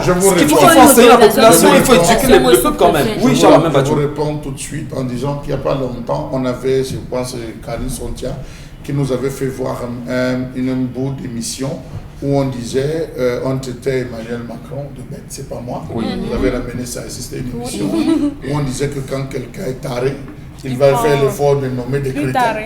Des crétins. Donc vous pensez qu'un chef de bloc a la capacité, il ne parvient même pas à faire l'inventaire des quartiers, parce que vous pensez qu'il aura la faculté de pouvoir Mais qu'est-ce qu'on fait pour éduquer les populations sur la même Michel Gachou, c'est comme si vous demandez à ceux qui pointent sur les grumes, vous demandez à ceux qui pointent sur les grumes, quand les grumes sortent, ils pointent, de pouvoir faire des rapports. On s'arrange à prendre des gens qui sont dons, des gens qui ne peuvent pas lever la tête. C'est pas pour rien. Ils s'arrangent à mettre toujours des personnes qu'ils vont devoir contrôler. C'est dans toutes les administrations, c'est comme ça que ça se passe. Celui qu'on ne peut pas contrôler, on le marginalise. C'est ça. Voilà comment fonctionne le Cameroun aujourd'hui. Et le peuple paye le prix aujourd'hui. Mais attendez, vous avez eu le cas d'Alice Maguedio qui a rassemblé ici en Bopi les commerçants pour dire, mais venez, on s'assied, je vous montre comment on calculer pour payer les impôts, les taxes, qu'est-ce que nous avons. On a dit que pas ici. Tu veux faire réfléchir qui? Tu veux faire réfléchir qui? Là, arrête tes histoires. C'est ça le drame. Éviter, lorsque le peuple commence à réfléchir, c'est devenu dangereux. Rappelez-vous avec le coronavirus. Quand on a fermé les bars, les Camerounais ont commencé à entrer dans la réflexion. Facebook, on dit non, ouvrez. Pardon, Merci beaucoup. Allez, on va prendre les messages, Karine, de nos téléspectateurs qui sont très nombreux. Et merci pour la confiance. Merci à vous. La détention administrative, 15 jours renouvelable une fois. Human Rights Watch s'écrit pour les dirigeants. Les gars se fichent. Ce problème sera résolu après les élections américaines du 3 novembre prochain. Concernant l'histoire du jour, le sang ne trompe pas. Lorsqu'une femme te dit que tu es le père de l'enfant, tu le ressens si c'est ton enfant ou pas. Jérôme Détat. Un autre message. Il y a comme des ressemblances, non? Un autre oui, ça message. c'est après la naissance, mais malheureusement aujourd'hui, de plus en plus, les hommes pris par l'irresponsabilité, je dirais même. Non, mais à 25 ans, tu peux quand même Monsieur Michel Gachou, des éléments de quand vous suivez ce que Dominique, quand vous suivez ce que Dominique dit, c'est pas sérieux. Dit que je suis enceinte de toi et il fait une fuite en avant, il court. C'est un homme irresponsable, immature. Tout simplement. Oui, tout c'est bien simplement d'éprouver du plaisir et tout, mais ça a des conséquences. Et être un homme, même si on a 18 ans ou 17 ans, c'est assumer même quand c'est un accident. Les conséquences de ses actes. Et Monsieur vous devez apprendre à vos garçons. Apprenez à vos garçons à être des hommes. Monsieur Michel Gachou, c'est le genre de personne qui est capable d'être dans une voiture, heurter quelqu'un et traverser et fuir. Monsieur Michel Gachou, même votre propre femme, quand vous allez dans les rapports sexuels, et même vous dit que méfie-toi, hein. Méfie-toi. Toi qui fuis la responsabilité, là, c'est la période. Méfie-toi. Ouais. Même votre propre femme vous le dit à la maison. Pourquoi ne lui avez pas dit?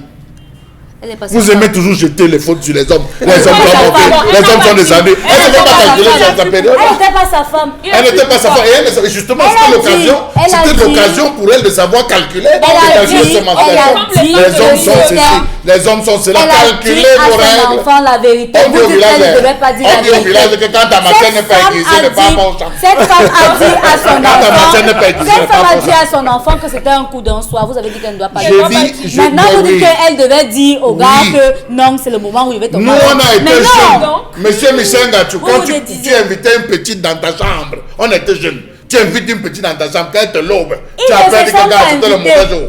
C'était le Ils mauvais ne se jour. sont pas Et invités. quand la fille, permettez-moi, Monsieur Machou, ils ne se sont pas permettez-moi, invités. la fille, vous dites que c'est le mauvais jour. Je ne pouvais pas venir, c'était le mauvais jour. Donc, c'est entré. Il fallu attendre les années 90 et 2000 pour avoir la fausse reproduction des menteurs et des escrocs qui arrivent à tout moment, c'est le mauvais jour. Tout moment, c'est les vraies filles à l'époque. Et c'est Quand comme ça elles que disaient que sont nés c'était le les mauvais jour, irresponsables. c'était le mauvais Et jour. c'est comme ça que sont nés les irresponsables, les pères fillards. Karine, je vous Ils conseille sont pas sur pleins. ça. Ne Monsieur suivez Bachou, pas ça la même bâtisse. encouragez-les à jeter leurs Je enfants. n'encourage personne. Karine, Soyez Sophia, prêts, ne calculez suivez pas ça la vos- même Il a bâtisse, je vous en jeté prie. son enfant et vous l'encouragez. Même sur dans le Play Store. Parce il que y a la des maman ne lui avait logiciels pas pour- dit Ne qu'elle suivez pouvait pas ça la tomber même enceinte. bâtisse, Karine. Lisez-nous les messages, je vous en prie. La maman, c'est 25 ans, il n'y avait pas encore les applications, monsieur. Ça la même Donc, bâtisse, vous avez appuyé, ne fallait Elle pas aurait dit. appuyer. Elle aurait dit. Donc là, vraiment, il doit d'abord prendre Karine, sa responsabilité. les messages, je vous en prie. Les messages, je vous en prie. s'il La vous plaît. justice dans ce pays a atteint son apogée. Depuis Laurent Esso, le policier vole la moto et on te met en cellule. Quand vous réclamez, il y a un cas poignard qui s'est passé à Yaoundé sur la toile actuellement. Vous connaissez le cas de ce jeune homme dont le policier a volé la moto et qui a été notamment incarcéré jusqu'aujourd'hui. Karine, avant qu'on en vienne, je voulais Oui. saluer le caméraman qui nous montrait justement. C'est un désordonné. Non, le caméraman nous fait savoir Moi, que dans je mon n'ai téléphone. rien vu, je n'ai rien vu. Non, vous voyez. Dans le téléphone, lui-même, il a le. Il a son calendrier. Il a son calendrier. Donc, lui-même, le caméraman. Donc, si tu Donc, me il dis contrôle. que. Oui, merci beaucoup, monsieur Il y a Eriwata. 25 ans, il n'y avait pas d'application. Il y a 25 ans. Il y a 25 ans, il n'y avait pas Je dis, d'application. à l'époque, quand une Il y en femme a vous disait plein. que ce n'est pas le bon jour, c'était vrai. Cette Voilà. femme Elle n'avait pas était dit ça. sincère. Elle savait. Elle ne savait pas. Cette Elle n'a femme pas n'avait voulu pas dit calculer. ça. Mais elle n'a pas dit. Alors- mais il y a des procédures. Et l'enfant est sorti. Oui, il y a des procédures. Et il a Quand on fui, est monsieur enceinte, Bachou. on veut voir. C'est un mec irresponsable. Laissez c'est un Karine fuyard. sortir. Arrêtez Et de quand- dire que et- les hommes et sont ce qui est montés, bien, sont c'est que si descendus. cet enfant travaillait et qu'il avait un revenu, il allait dire c'est mon fils. C'est mon fils. Le sang suit la veine. Voilà. Merci. Les messages.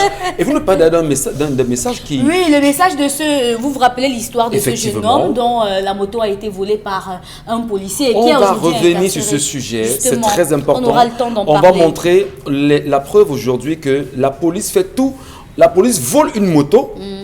On peut mettre la police parce qu'on peut justement dire qu'on vous poursuivre. C'est un policier qui a Vous volé. vous parler d'une brigaleuse.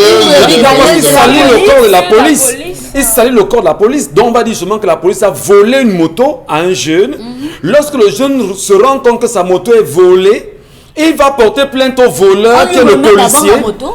On n'a même pas C'est de la un moto. autre commissariat maintenant qui Qui vient va même d'arrêter, porter hein. plainte, justement. Il faut revenir là-dessus, Karine. Ah. On en parlera. Je vous en prie, poursuivez les messages. On continue les enquêtes. Notre message, vous nous donnez. Vous nous dites. Je pense que les renseignements généraux qui ne renseignent jamais rien d'autre, à part le MRC, parce qu'ils attendent le Tchoko, le gouvernement qui est l'incarnation du faux corrompu jusqu'à l'ADN. Shame for you.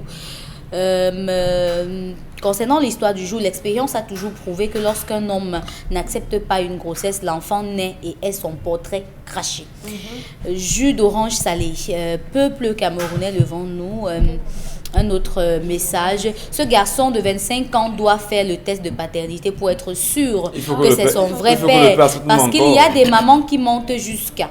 Le sous-préfet qui a tué la jeune fille qui était enceinte, son cas est à quel niveau? Ou bien il est relaxé et demain il va épouser la fille d'un boutoukou. Le calcul des périodes n'est pas toujours vrai. Il y a des exceptions. D'accord. On conçoit même au 8e jour. Attention. Même pendant les règles. Donc vraiment... Ah bon? il y a pas- Oui, monsieur. Toutes Oui, les mais femmes. calculons monsieur. d'abord. Et il y a des femmes qui ont 2 ovulations Toutes par les mois. femmes- toutes les Donc femmes ont des vraiment, femmes avoir il des ne faut pas- Calculons il faut d'abord. pas- On n'a pas calculé, mais Calculons bon, d'abord. Calculons d'abord. Je n'ai pas calculé et l'enfant est dedans, on fait comment? On jette. On dit que Je la n'ai pas calculé. on dit que la femme a piégé l'homme. Quand on finit de dire ça, Quand Ne- vous ne te fais piégez pas le l'homme, vieux, je vous en ça prie. risque de se quand on retourner finit de contre dire vous. ça, on jette Ok, l'enfant. j'ai piégé l'homme, on jette l'enfant ou on fait quoi avec? On reconnaît d'abord qu'on est satanique et maintenant on apprend à l'homme de vivre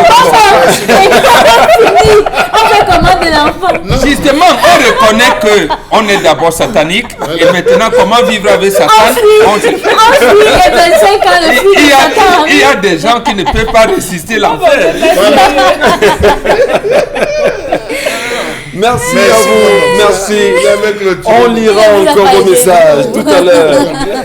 Allez, poursuivons l'émission, madame, monsieur. Et surtout, vous savez, c'est un moment important. Nous marquons toujours une pause, pour le temps pour nous de saluer vraiment Consti Lamine, comme chaque matin. Il est avec nous avec le concept Salaka. Et ce matin, il vient nous parler, bien sûr, de 1001 tapis. Consti Lamine, Plateau B, bonjour à vous. Alors bonjour Michel Gatchou, bonjour à tous les téléspectateurs et bonjour à tous les clients du concept Salaka. À ces clients, je leur rappelle qu'il y a encore quelques tensiomètres qui sont en vente du côté du magasin 1001 tapis à des prix vraiment dérisoires. Chacun devrait prendre sa tension à la maison. Alors aujourd'hui, le concept Salaka vous permet d'acheter un tensiomètre d'origine à des prix vraiment dérisoires. Alors vous achetez un tensiomètre, on vous remet gratuitement un fer à vapeur. Il y a également toujours au magasin 1001 tapis des thermoflash de très très bonne qualité. C'est l'occasion d'attirer l'attention des responsables d'établissements, d'attirer l'attention des patrons d'entreprises, des hôpitaux, de tout le monde. Chacun devrait avoir son thermoflash, étant donné que le concept Salaka vous permet d'acheter un thermoflash à un prix vraiment très très abordable.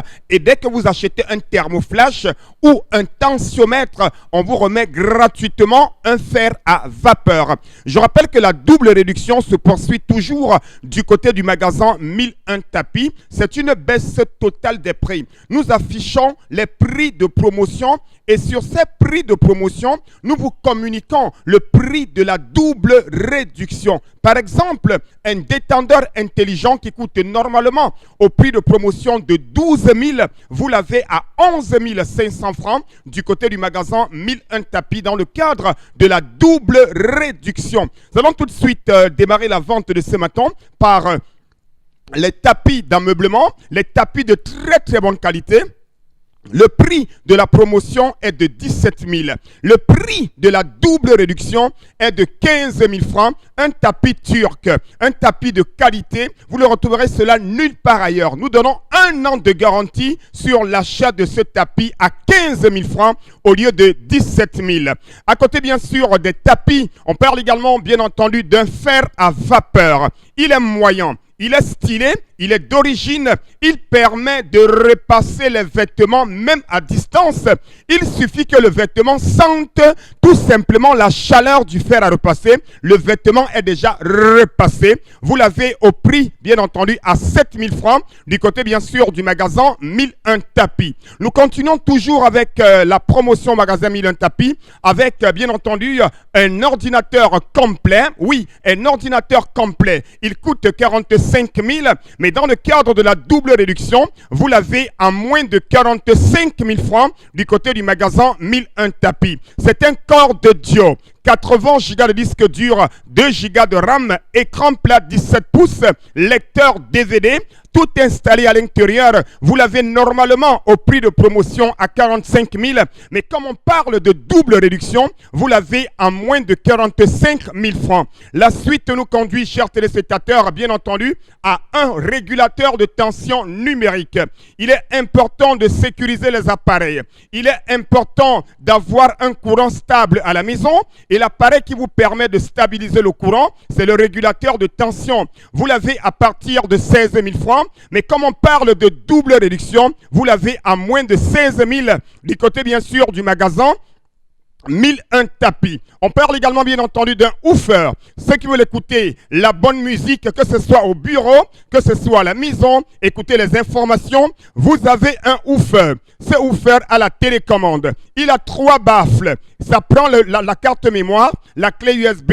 Vous l'avez normalement à 35 000 francs, mais vous l'achèterez à moins de 35 000 jusqu'à la fin du mois d'octobre. Du côté bien sûr du magasin 1001 tapis. Commandez dès à présent. On a parlé tout à l'heure du détendeur intelligent. Ça permet de contrôler l'évolution du gaz.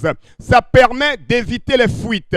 Ça permet, bien entendu, de pouvoir éviter que le gaz ne sorte pas à tout moment. Vous l'avez normalement à 12 000 francs. Mais comme on parle de double réduction, vous l'avez à 11 500. Ce détendeur intelligent avec 5 ans de garantie que nous donnons à tous les clients sur le détendeur intelligent IGT qui permet de réduire la consommation du gaz. On parle toujours de la promotion au magasin 1001 tapis. Un laptop Core i5. Je m'arrête un tout petit peu. Les étudiants, les élèves, faites les cours à distance. Faites les cours en ligne avec le laptop Core i5. Il a 250 Go de disque dur, 4 Go de RAM. Il a le Wi-Fi, la webcam, le Bluetooth. Et bien entendu, à moins de 135 000 francs, vous avez un laptop Core i5 avec 3 mois de garantie au magasin 1001 tapis. Le grand robot mixeur 2 balles. Que ce soit pour les condiments secs, que ce soit pour les condiments frais, ce robot mixeur 2 balles, le bol à eau à 6 lames, le bol à sec à 4 lames, vous l'avez à moins de 24 000 francs au magasin 1001 tapis. Je rappelle que tous les prix que nous affichons à l'écran sont les prix qui vont encore baisser une fois qu'on est au magasin 1001 tapis. On parle également bien entendu toujours d'un grand fer à vapeur à moins de 12 000.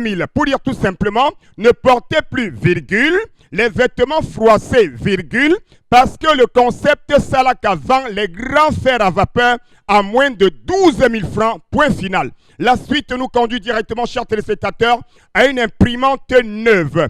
Elle est neuve, elle est de marque HP, elle scanne, elle photocopie, elle imprime, vous l'avez à moins de 35 000 francs, du côté bien sûr du magasin 1001 tapis. On parle également toujours des clés USB, vous les avez à 9 000 francs au lieu de 9 500 francs au magasin 1001 tapis en face du palais d'ICA. Des rallonges à moins de 6 000. Les rallonges 6 sorties, vous les avez à moins de 6 000 francs du côté du magasin 1001 tapis. Un laptop Core de Dio à moins de 80 000. Les bouloirs à des prix vraiment dérisoires. Un ordinateur complet à moins de 45 000 francs. Nous allons conclure avec les couvre-bouteilles. Vous les avez à des prix très très bas. Le nettoyant universel Magica à moins de 6 000 francs chez nous. Donc, chers téléspectateurs, n'oubliez surtout pas vos tensiomètres. Les voilà. Je vous les présente une fois de plus. Les thermoflash et bien entendu tout ce qu'il y a dans cette émission est en vente au magasin 1001 tapis à Douala au Cameroun. Merci Commandez beaucoup. Et achetez la qualité. Merci beaucoup, Consti Lamine. Merci à vous. Et merci également à ceux et celles qui trouvent de l'intérêt à faire ces achats avec le concept Salaka. Et avant, bien sûr, madame, messieurs, de donner la parole à Consti Lamine ce matin, nous revenons sur ce sujet qui énerve et qui touche bien évidemment la police camerounaise aujourd'hui. C'est ce jeune menuisier, Franck Sungou, qui est arrêté et torturé, effectivement, dans l'histoire. Il faut bien sûr la suivre ce matin. Je me lève avec une colère profonde et je demande au ciel ce que nous avons fait à Dieu. Franck Sungou, le jeune menuisier, dont le nom, dont le policier du GSO, Kaitama Faustin, matricule E058366, avait volé la moto justement, de nouveau a été arrêté, mais cette fois-ci par les éléments du GSO qui détiennent actuellement pour avoir dénoncé leurs camarades. Il faut bien préciser que le policier s'appelle Kaitama Faustin qui avait volé la moto du menuisier. Et selon justement l'histoire, Kaitama fut arrêté et conduit à la gendarmerie de Nkolnda. Là-bas, la moto de Franck Sungou fut restituée. Et on lui demanda justement de se présenter au tribunal, la facture de la vente de la moto. Le policier voleur Kaitama Fatima avait déjà fabriqué les faux papiers. Les gendarmes ont pu démêler le vrai du faux. Et puis lorsque Franck Sungou doit présenter ses papiers au parquet, le policier voleur ne s'y trouve pas. Il est au commissariat justement d'un fou et le voleur est en liberté. Donc on dit justement que le voleur policier est en liberté et il travaille bien sûr au commissariat d'un fou. Et ce qui est quand même dommage, c'est que le petit aujourd'hui est arrêté, molesté par les éléments du GSO. C'est la République du Cameroun que nous voulons construire et nous disons merci pour le pays. Karine Santia, qu'est-ce que nous avons de si important ce matin sur la revue des réseaux sociaux? Parce qu'on a soit une impression, on entre ici très, très, très joyeux, parfois on en sort nerveux. Ça dépend, hein. Moi j'entre ici toujours nerveuse. Toujours nerveuse. Et vous en sortez comment plus que nerveuse? Il faut juste que je ne sois pas hyper tendue plus tard. Je vous en prie, véritablement on ne le souhaite pas. On vous écoute. Oui, et ce matin on commence par ce sujet, ce drame qui nous interpelle encore ce matin. Les petites filles Cécile et Micheline de 9 ans et 7 ans qui ont été abusées par leur papa de 43 ans depuis plusieurs années déjà. Le monsieur se nomme Félix Ngouélé et depuis 2014 son épouse qui était enceinte de 9 mois est portée disparue et justement lorsqu'une voisine a découvert que l'enfant avait des comportements inhabituels, a décidé de mener son enquête et elle a découvert que la petite fille de 9 ans était déjà sexuellement active et elle a révélé que c'était notamment la faute de son papa. Et plus tard, après avoir porté l'affaire devant le chef de quartier, il a alerté les autorités compétentes qui ont fini par découvrir en fait que l'épouse du monsieur avait été assassinée par lui et enterrée justement par lui et tout seul. Comme vous voyez dans les images, c'est lui en train de retirer les restes de son épouse qu'il avait lui-même enterrée. Image insoutenable quand même parce que depuis hier soir, nous sommes au courant de ce fait et on a bien envie de comprendre ce qui peut bien se passer dans les têtes des papas aujourd'hui, des êtres humains. Qu'est-ce qui peut expliquer qu'un homme tue sa femme, l'enterre, déclare qu'elle est perdue? Ça nous renvoie très souvent, et viole ses filles, mais ça nous renvoie un peu à toutes ces images qui nous viennent de l'autre côté. Il y avait des magazines à l'époque que nous lisions qui venaient de la France où on nous racontait des histoires semblables à celle-ci. Est-ce qu'il y a des troubles psychologiques? Est-ce qu'il y a des personnes hantées? Est-ce qu'il y a des personnes qui ne jouissent pas de toute leur moralité? Qu'est-ce qui peut expliquer ça, Mbombo? Vous qui êtes traditionnaliste, qu'est-ce qui peut justifier de pareils actes chez un homme, dira-t-on, totalement constitué? Non, mais une seule chose, c'est l'européanisation du comportement. Quand j'ai dit l'européanisation du comportement, ça renvoie au fait que les coutumes africaines, les pratiques ancestrales n'ont pas intégré les lois dans nos républiques. Parce que c'est la loi qui régule les rapports sociaux.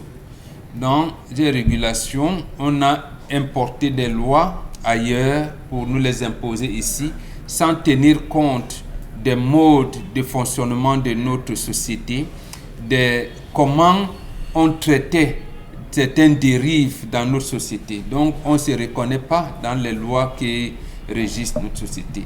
Or, où est la place de ce qu'on appelle les traditions dans nos lois? Ce genre de personnes, on le détectait longtemps avant.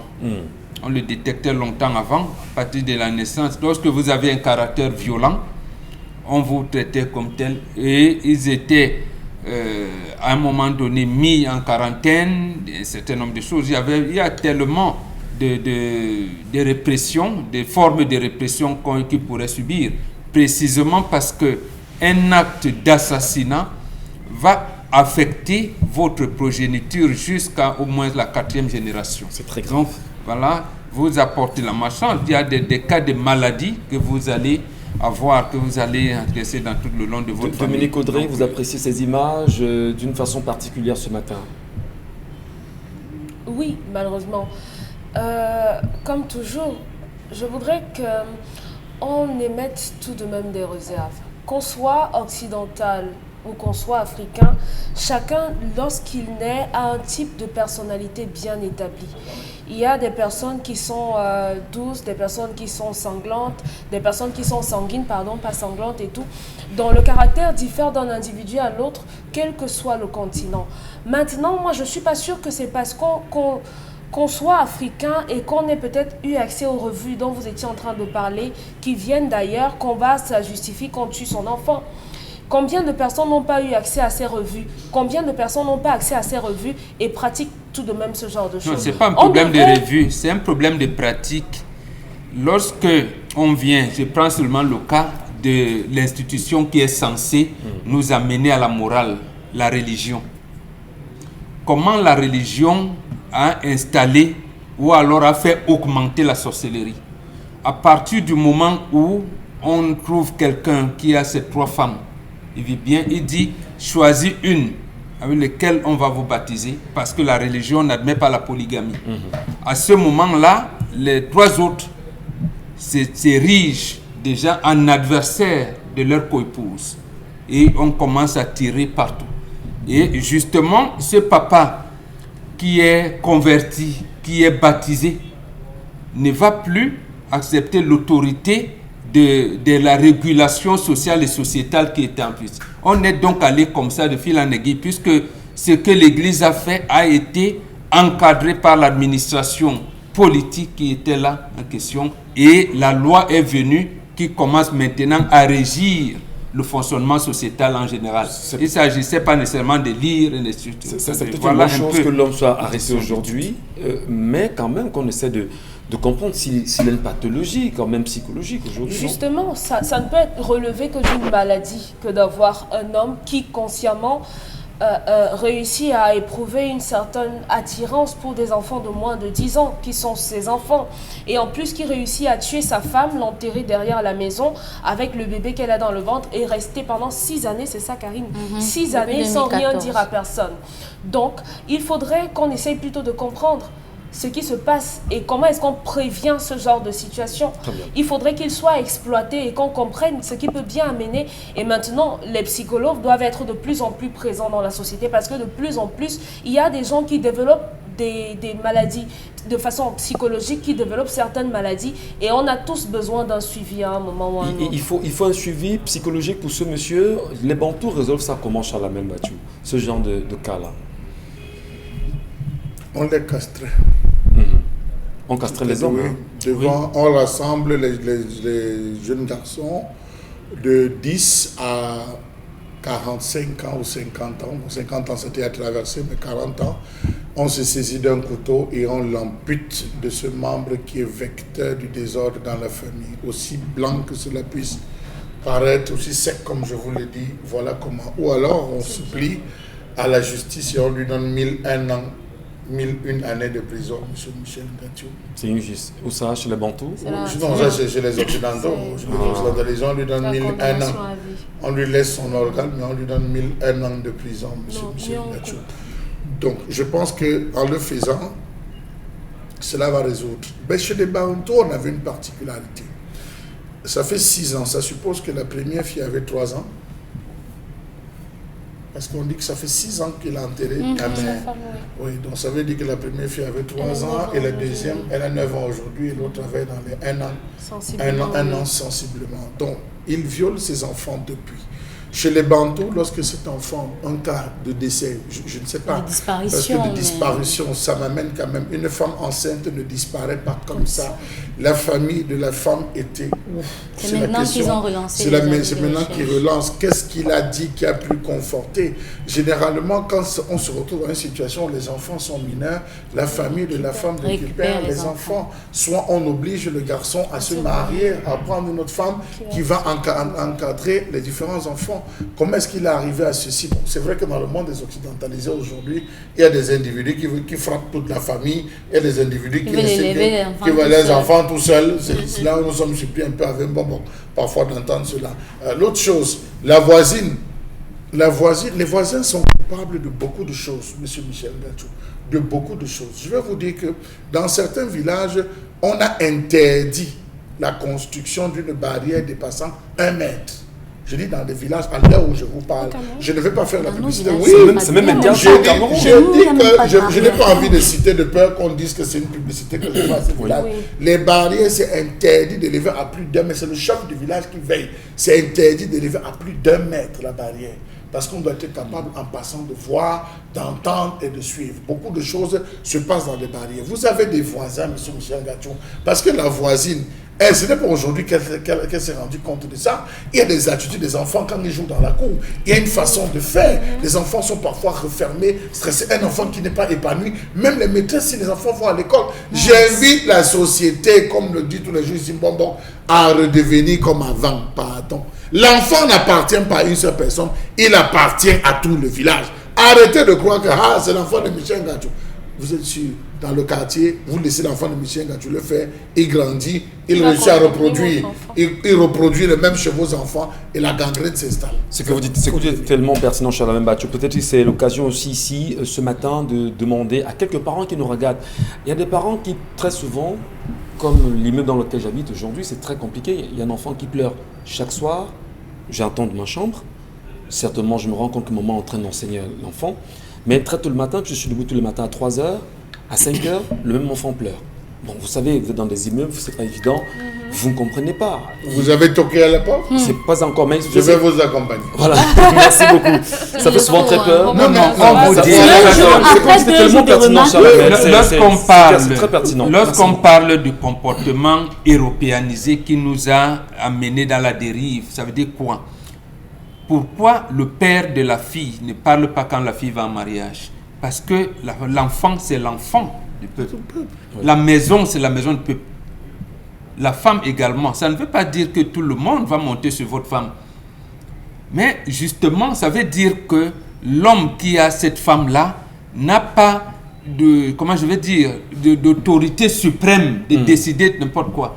Je vous ai dit qu'il y a eu des situations dans notre Afrique où lorsque la femme avait des maladies sexuellement transmissibles plusieurs fois, on lui interdisait d'entretenir des rapports intimes avec son propre mari. Précisément parce qu'il est interdit de gâter son ventre. Alors, Karine, il y a également un sujet qui vous interpelle ce matin. Oui, il y a un deuxième sujet qui nous interpelle, notamment ce sujet concernant les associations des parents d'élèves au lycée de Japoma particulièrement, qui sont aux abois et qui ont décidé de porter plainte contre notamment la direction du lycée dans cet établissement-là. Alors, ces parents se sont rendus à payer les frais d'APEE entendus par l'association des parents d'élèves et enseignants à 40 000 francs CFA. Ils s'y sont opposés. Certains avaient déjà commencé à payer et plusieurs se sont opposés et ont décidé de traduire l'affaire en justice. Et aujourd'hui, ils sont en justice et les autres parents qui avaient déjà payé doivent notamment récupérer cet argent. Ça nous pousse aussi à nous interroger notamment sur les frais d'APEE. Une association de parents d'élèves, la loi sur les associations au Cameroun n'exige pas ou n'oblige pas un individu à appartenir à une association. Maintenant, lorsque vous appartenez à une association, vous choisissez les cotisations que vous allez faire, par exemple, s'il y a un taux unique. Mais là, c'est de manière collégiale. Comment est-ce que la direction de l'école impose aux parents un taux pour l'association des parents d'élèves, sachant que nous sommes dans un contexte où la Covid a tout décimé autour de nous et où les enfants sont dans des salles de classe 40, 50 et certains parents ont parfois 4 enfants dans certains établissements. Il y a ce cas, il y a le cas de Loum aussi où les parents disent qu'ils veulent qu'on réduise les frais d'APEE qui sont passés de 11 000 à 19 500 francs. Il y a à Batoufam un proviseur qui a distrait les frais d'APEE. Il y a tellement de cas concernant les frais d'APEE. Finalement, on ne comprend plus rien. Et nous posions la question hier matin ici sur cette antenne. Qui est le magistrat fou qui peut se lever et demander à redresser la République camerounaise? Que font bien sûr ces magistrats lorsqu'il y a des dossiers comme ceci?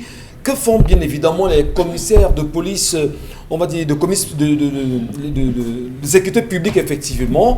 Comment expliquez-vous qu'il puisse y avoir de pareilles situations dans les établissements et vous êtes muets? Et nous relançons encore la question aujourd'hui. Le peuple camerounais comprend-il les batailles qui se mènent pour sa libération? Veut-il se libérer ou rester justement dans cette logique? Les questions sont posées, madame, monsieur. Parlons-en dans un instant. Allons retrouver à nouveau Consti Lamine. Il est là et il vient cette fois-ci nous parler, bien évidemment, de Von Bio Consti Lamine. Alors une fois de plus, le concept Salaka s'installe sur le plateau B de l'émission 10-12 Le Zénith, l'émission la plus regardée au Cameroun et en Afrique. Ah oui, pourquoi en Afrique? Parce que du côté du Gabon, du côté de la Côte d'Ivoire, du côté du Sénégal, chez moi au Sénégal, à Dakar, plus précisément, ils sont tous connectés en ce moment. Ils attendent les merveilles du concept Salaka. Alors ce mercredi matin, je viens avec une très très bonne nouvelle à l'endroit de tous les consommateurs et les futurs consommateurs du Von Bio. Vous êtes à la maison, vous êtes dans un bureau, augmentez le volume de la télévision, installez-vous confortablement. Ah ben oui, hein, arrangez là où vous êtes assis, installez-vous confortablement parce que vous serez content, vous allez sourire tout à l'heure, chers téléspectateurs. À l'occasion bien sûr de la journée mondiale du diabète qui va se célébrer le 14 novembre prochain, il faut le rappeler, chers téléspectateurs, que cette journée sera célébrée le 14 novembre prochain. Les laboratoires Cedorex, en partenariat avec le concept Salaka de Consti Lamine, ont bien entendu décidé d'offrir une réduction spéciale sur tous les Von Bio du côté du magasin 1001 tapis. C'est pas bien ça, chers téléspectateurs. C'est une très très bonne nouvelle, hein, parce qu'une réduction de 500 francs, c'est beaucoup, c'est énorme. Bien entendu, sur un complément alimentaire qui coûte déjà au prix de promotion 6 000 francs. Donc vous avez, à partir de ce mercredi, et cela jusqu'au 15 novembre 2020, les Von Bio vont recevoir une réduction de 500 francs. C'est pour dire tout simplement que le Von Bio Oméga 3, qui coûte normalement 7 500 francs, qui coûte au prix de promotion 6 000 du côté du magasin 1001 tapis, vous l'aurez à 5 500 francs. C'est donc l'occasion plus que jamais d'acheter une quantité importante. C'est l'occasion de communiquer à vos amis, de communiquer à vos parents que le concept Salaka vous permet de bénéficier d'une réduction de 500 francs sur tous les Von Bio. Donc cette offre de 500 francs de réduction est valable sur tous les Von Bio, notamment le Von Bio Oméga 3, le Von Bio Libido, le Von Bio Detox, le Von Bio Cardio, le Von Bio Sleep, le Von Bio Libida pour les femmes. Ah ben oui, les femmes ont désormais leur Von Bio, c'est le Von Bio Libida. Pour celles qui veulent avoir de plus en plus l'appétit. De l'autre côté là, vous avez le Von Bio Libida qui connaît également une réduction de 500 francs. Sans oublier également le Von Bio Lotion. Oui, ce lait de toilette pour diabétiques reçoit également une réduction de 500 francs. Donc le Von Bio Lotion, au lieu de 6 000, vous l'achèterez à 5 500 francs à partir de ce mercredi. Et cette offre est valable jusqu'au 15 novembre 2020. Parce qu'après le 15 novembre 2020, les Von Bio vont reprendre le prix normal de promotion qui est de 6 000 francs. C'était donc ça, la bonne nouvelle de ce matin. Et cette nouvelle nous vient tout droit des laboratoires Cedorex qui ont décidé de permettre à tous les clients, à tous les consommateurs de Von Bio de bénéficier d'une réduction de 500 francs. Nous allons tout de suite rappeler les bienfaits de ce complément alimentaire que voici. Le Von Bio Oméga 3 permet de réduire les complications du diabète. Le Von Bio Oméga 3 permet d'éliminer, bien entendu, le taux de cholestérol dans le sang. Le Von Bio Oméga 3 permet de stabiliser notre tension. Le Von Bio Oméga 3 permet également d'assouplir nos articulations. Le Von Bio Oméga 3 permet également de garder la bonne humeur en longueur de journée. Ce complément alimentaire vous permet bien entendu d'avoir plusieurs avantages. À l'intérieur de cette boîte, vous avez 30 gélules et c'est une gélule par jour pendant le repas. Et en ce moment, vous l'avez à 5 500 francs, une boîte de 30 gélules de Von Bio Oméga 3. Je rappelle à tous nos téléspectateurs que ce n'est pas le prix de promotion, c'est un prix à l'occasion de la célébration de la Journée mondiale du diabète qui va se célébrer le 14 novembre prochain. Donc profitez au maximum et achetez une boîte de Von Bio Oméga 3 à 5 500 francs. Ce prix est valable pour tous les clients du Von Bio, que ce soit au Gabon, au Congo, au Tchad, c'est le même prix. Alors, chers téléspectateurs, parlons donc des modalités de livraison. Il suffit d'appeler le concept Salaka et de commander l'un des articles qui est en vente au concept Salaka. Nous allons conclure la communication de ce matin en présentant une fois de plus la pommade contre les hémorroïdes. La voici. Cette pommade, elle est naturelle, elle est 100% bio. Elle permet d'éliminer totalement les hémorroïdes. Plusieurs personnes aujourd'hui ont retrouvé le sourire en utilisant la pommade contre les hémorroïdes. Nassom Bignobesse, Motote, Aye, Tatan, au magasin 1001 Tapi. Merci beaucoup, Constilamine. Merci à vous, madame, messieurs.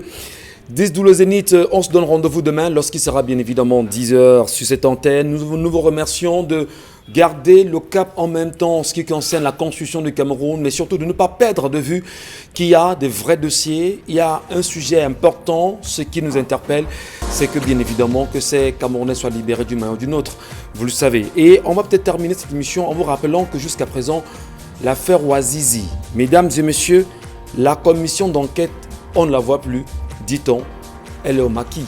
À demain.